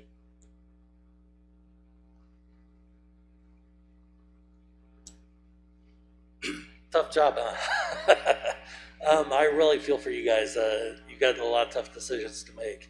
I do have one question that I might have missed. When you're asking us to commit early to whether we're going to do the virtual learning or in-class learning, is that commitment, is there a grace window? Like if I decide that, yeah, I want to send my kid to school in the facility, but then I realize that, hey, this is not what I had imagined, or I'm not willing to take that risk. Can I back out and maybe do a virtual learning after, or recommit in another direction? Is there a grace period in which I can see? Because like you said, there are a lot of details left to be ironed out. Maybe what we think now is not what's going to be applied, during the start. Yeah, as I mentioned earlier, that's something that the committee needs to discuss. Okay, thank you.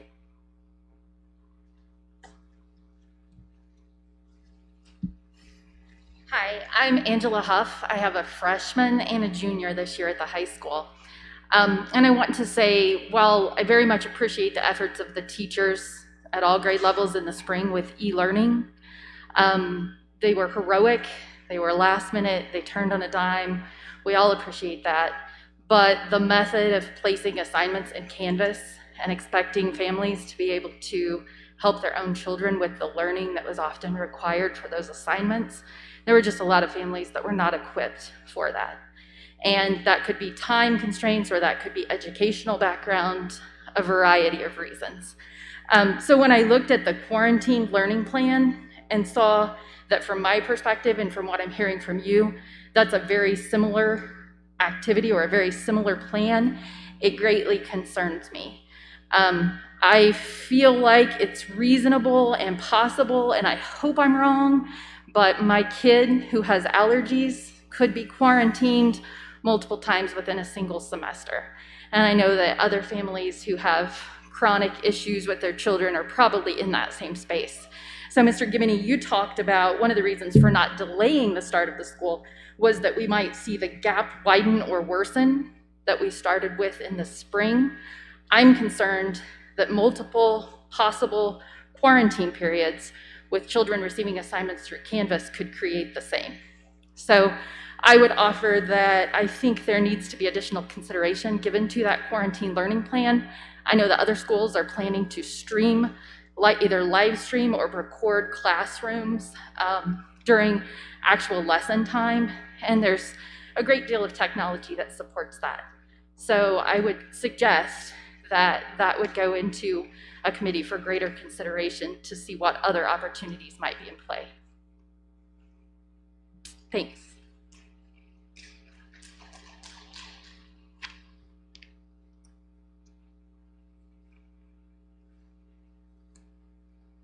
Hi, Peter Foss here. Thanks again for the opportunity to hear us. I just have two questions. One of them has to do with the situation with regards to someone in a particular classroom or cohort testing positive for COVID.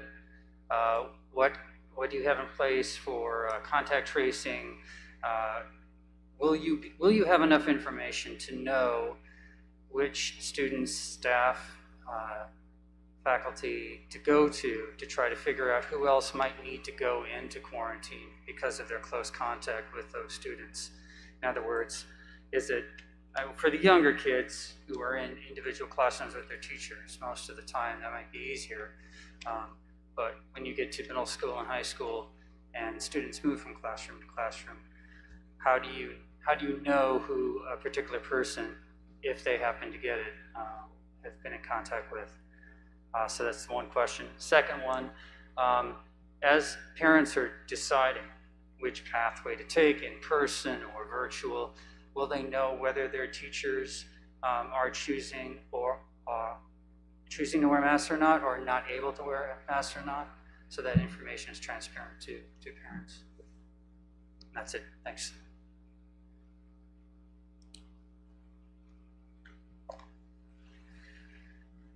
Two things. First, thank you to everyone who came here tonight. And a lot of people had to leave early. A reminder that a lot of us are coming from very different directions, and we all have different concerns for different reasons. And I'm very thankful that everyone's given voice to their concerns. Reminder that we all need to try to see from their person's perspective and be forgiving to each other and to all the teachers in the school board, because this has never happened before. And thank you to the school board. I'm personally glad the motion passed, but I'm also thankful that, it doesn't sound interesting, I'm glad it did not pass unanimously, because I know there's going to be further discussion about this. And I could see that it was not just, okay, let's pass it, get on. You took great thought and great care in this. So thank you very much, and thank you to our leaders, and may we all be good followers as well. Thank you.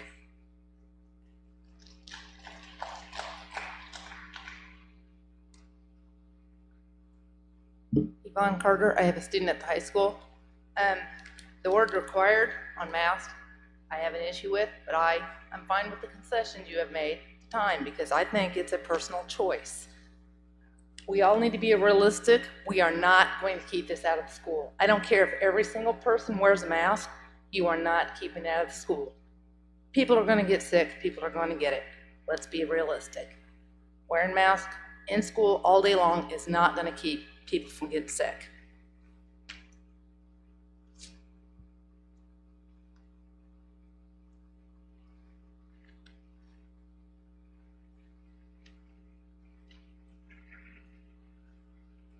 Again, I'll make this very brief. Kind of piggybacking on what Kristen said earlier. Requiring students to have a mask, I think it's phenomenal. Requiring them to wear a mask in my classroom is my choice. As long as I don't supersede what the school corporation says, is that not part of my classroom management?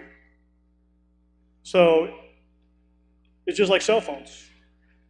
Do I allow cell phones in my classroom or do I not? Do I mandate masks in my classroom or do I not? So everyone has an opinion. I agree with Logan. Thank you for everyone for doing this. This has not been an easy task. Will not be an easy task 2 weeks from now when things change. Let's admit they will. But again, unless Mr. Gibney has changed things, I think that I have the right to run my classroom the way I see fit. And if I see that as being mask required, then is that not my right as a teacher? My 2 cents worth there is that yeah, it is your right to run your classroom as you see fit, but just clarifying, I think, some of what may be unclear about the social distancing required for masks is one of my considerations for voting the way I did was your classroom, Doug, that there might be times you have 3 kids in there, 3 students in there. And I didn't really want to saddle you with that responsibility or Carrie Hamilton for taking her music class outside and have them sing. I know our classroom sizes. I've been in our school rooms. I don't have a lot of confidence that we're going to be socially distanced enough for most kids to take their mask off anyway. But I didn't want to saddle you with that responsibility when there was no need to, or someone that brought their class in here and the teacher set up here and there were 20 students out there. I think it is going to be up to the teacher, as you said, but I think honestly there's going to be very few times that that's really a choice. The way our building is laid out. Right. And I think that that's the flexibility that I was trying to give, that it can be the teacher's choice, as long as you're within the guidelines we've laid out. Hi, Paul Jadell again, McDonald's owner-operator, 9 restaurants, wife, teacher, 2 kids in school. Welcome. Wish I could have met you on a different premise, but that is what happens. 600 employees for 3 months have worn masks. I was terrified to even make that happen in my restaurants. And it has gone over extremely well. Do I talk to people every day about masks? Absolutely. Not that big of a deal. It's just the thing. When the cool kid wears the mask, everyone else wears the mask. Where am I going? It's easier to start stringent to back off. I think it's easier for us to enforce the hardest rule day one to move to a place of where we can relax. And I think it's a small price to pay, a small inconvenience to have, to know that we tried our best to do the right thing. You made the comment about Walmart requiring masks, different areas requiring masks, full states doing it. We do have the fewest cases or lower cases. Let's keep it that way. We have an opportunity to keep it that way. So I think that we have an opportunity to be a leader and to set a precedence. And I'll say something completely that's probably not gonna, I'll lose all credibility, but I'll go for it. We also have the opportunity to be a leader in our county, to do something, and we have other schools on the opposite side of the spectrum. Where's the opportunity for us to be able to share students and share teachers if we are truly in a place of divide. It could be a middle ground. It could be an opportunity for us. And so I just would like to throw out the option that we can consider that as well. And I thank you guys for listening. I really think it's easier to start difficult, start stringent, to relax the rule as you go. So, thank you.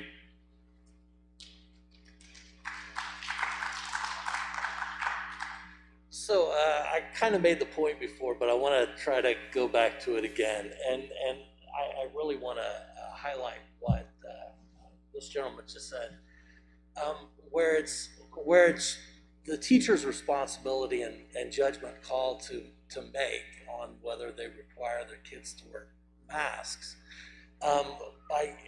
By saying that, though, and not having a standardized format,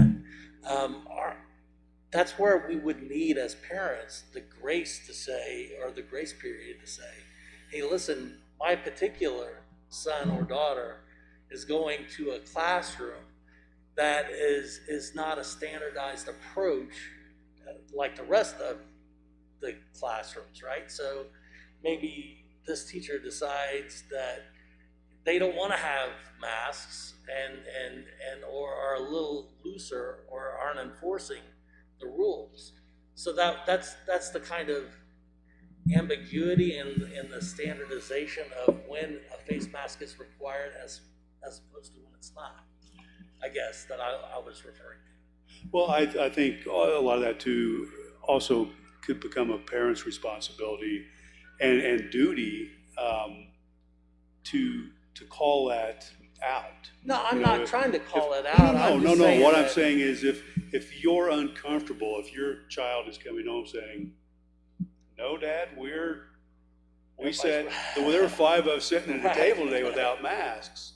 Well, that's something that the school system needs to know.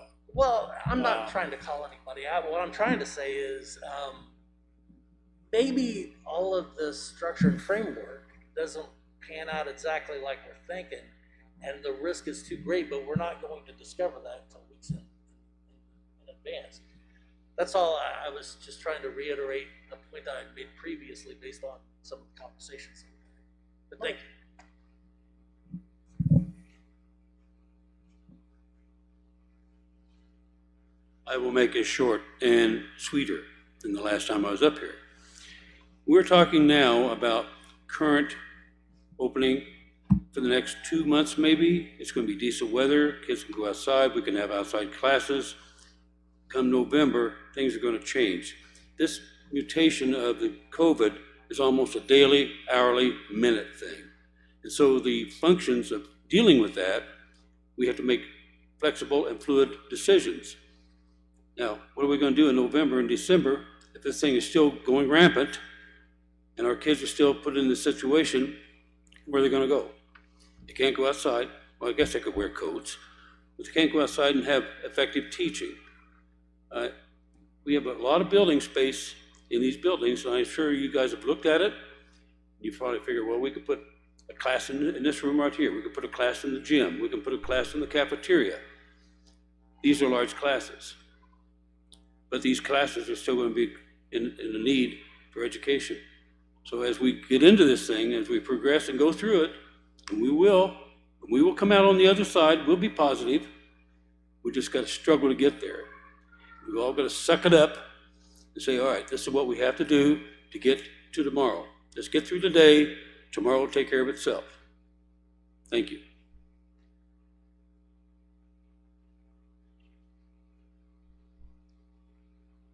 Hi, I had a question and then a statement. My question is it possible for someone on the board to move that an amendment be made to the plan after the plan has passed? For example, could a motion be made that masks should be mandatory and that the rest of the plan is fine as is? Is that, I don't know the protocol, so I wanted to ask about that. I think once it has passed, I don't think you could amend it. I think you have to amend it during the process. Am I right on that?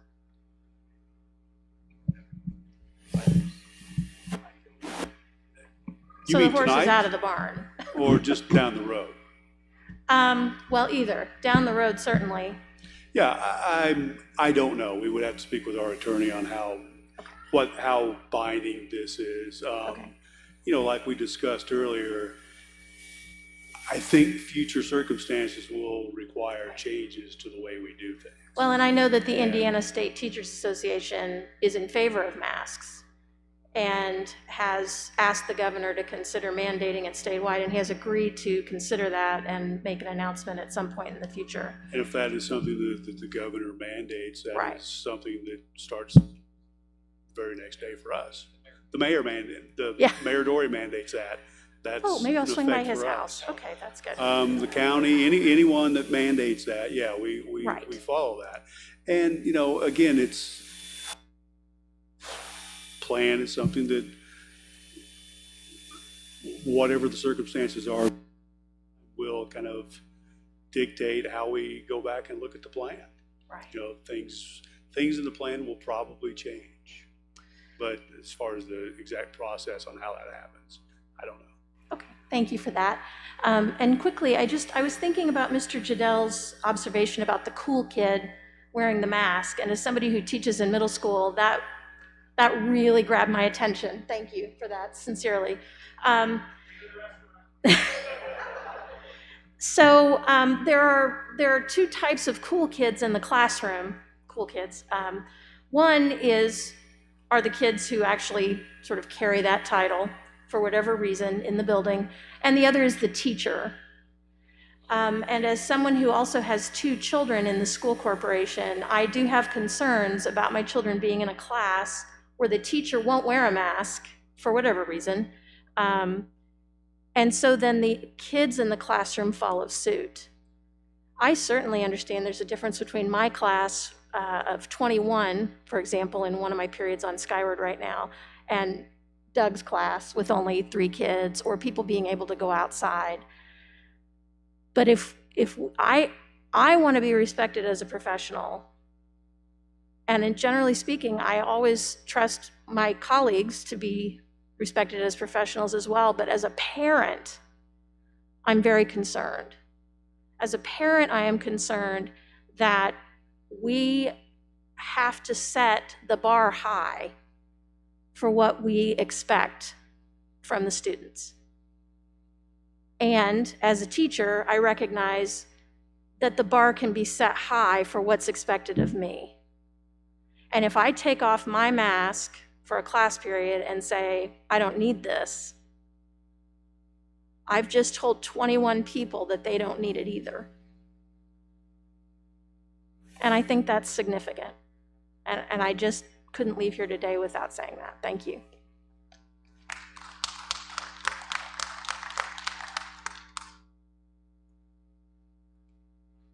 Jared Jernigan, banner graphic, and parent of 2, but I just have a question that'll help me writing my story and maybe help clarify this for some people.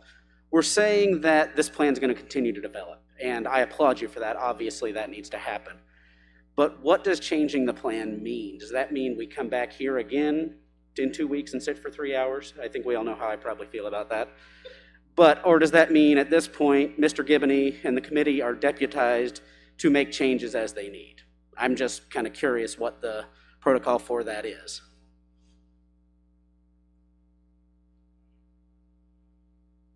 Okay.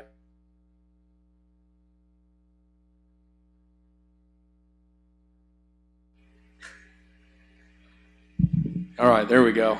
I think the safe consideration to say is that the plan would only be strengthened with changes outside of a board meeting, and we'll note that in a change log, but we certainly wouldn't take away anything out, and certainly I'll discuss that with the board. We wouldn't decrease the expectations, I guess, if that makes sense.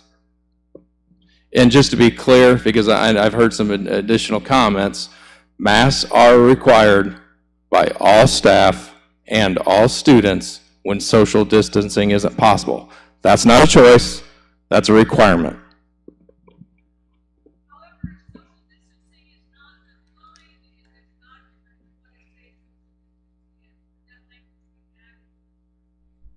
Yeah, we're following the CDC guidelines, so that's a 6 foot I believe it's a 6-foot radius. If you think of a student in terms of a bubble, it's a 6-foot radius.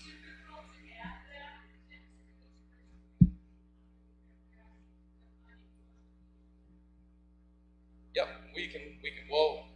we'll check the language, and again, you know, we're going to work with the committee and clarify expectations, and you know, make adjustments with needed just on clarification for that. Yes.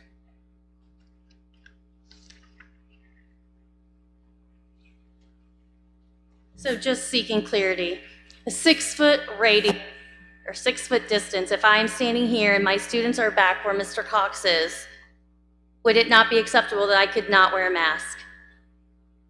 That what we're saying with the guidelines. So it's not, so in essence, I misspoke. It's a 3-foot radius. Yes, a 3-foot radius, but then another student has a 3-foot radius, and that's how you get the 6-foot distance. Gotcha. But as long as That's the it's CDC recommendation. if it's within 3-foot radius around me and the student is there, I'm a math teacher, but I think that's bigger than 3.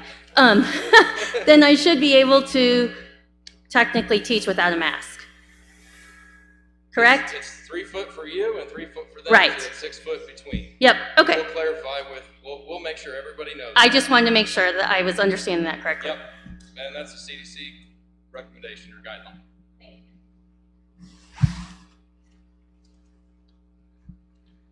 Again, one thing I thought about too with the plan and the virtual learning that you may have already considered, but when they decide on the teacher who is going to take that over, I wondered if there was possibility to have them start a little bit sooner than the 3rd for those 2 days of teaching. I've already started my stuff a little bit on Canvas. It takes a lot of time. So again, consideration of either starting the virtual learning with students a little bit later to give teachers time, that teacher time, or inviting the teacher to consider having an extra day or 2 of pay where they're working, putting that together. So again, you might have already considered that, but another concern of just making sure we meet the needs of the students. And at the elementary level especially, Canvas is a new beast and it's a challenge at our level. So thank you.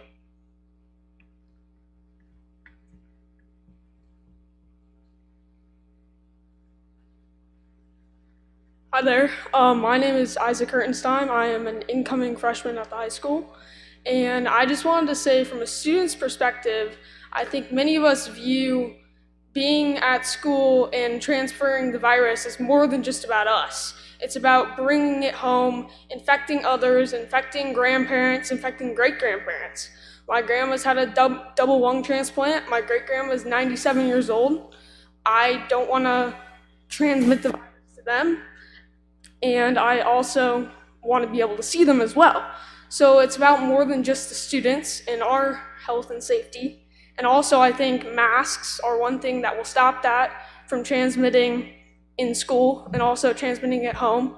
So I would just like to say I think it'd be a good idea to mandate masks because as a kid I'm guarantee there was going to be a lot of kids that won't wear masks and won't follow social distancing. And that's important as well as for us, but as well as for our families too. Thank you. I agree.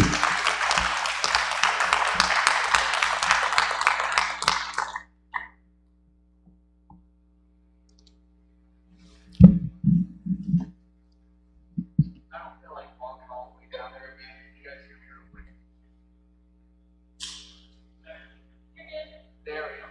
Go get my teacher. All right. So just a quick question. Is there any language on what the mask has to be or what the mask has to be made out of? Because I guess just thinking in my mind here, I'm thinking that somebody would just bring in a piece of cheesecloth. That's mask. So I didn't know if that's something that had been thought about in the language of that. What exactly dictates that requirement? Yeah, there's guidance and recommendations we'll push out, and the DOE provided mask will meet that requirement.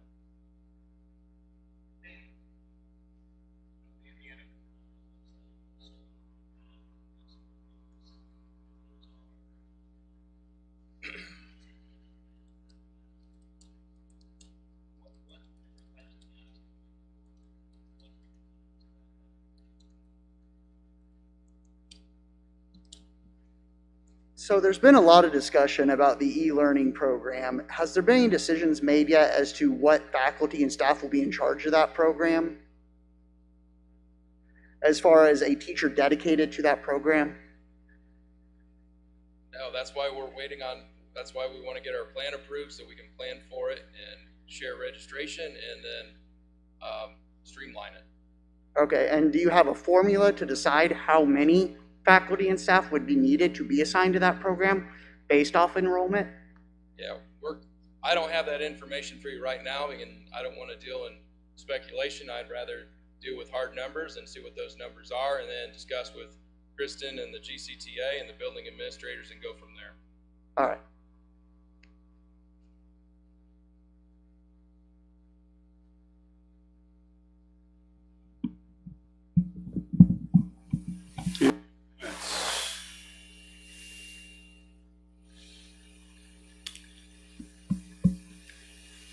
Okay, hearing none, can I get a motion to adjourn? Have a motion? Can I get a second? Okay, and a motion and a second. All in favor? Aye. All opposed? Motion passes. Thank you for coming. Be careful going home.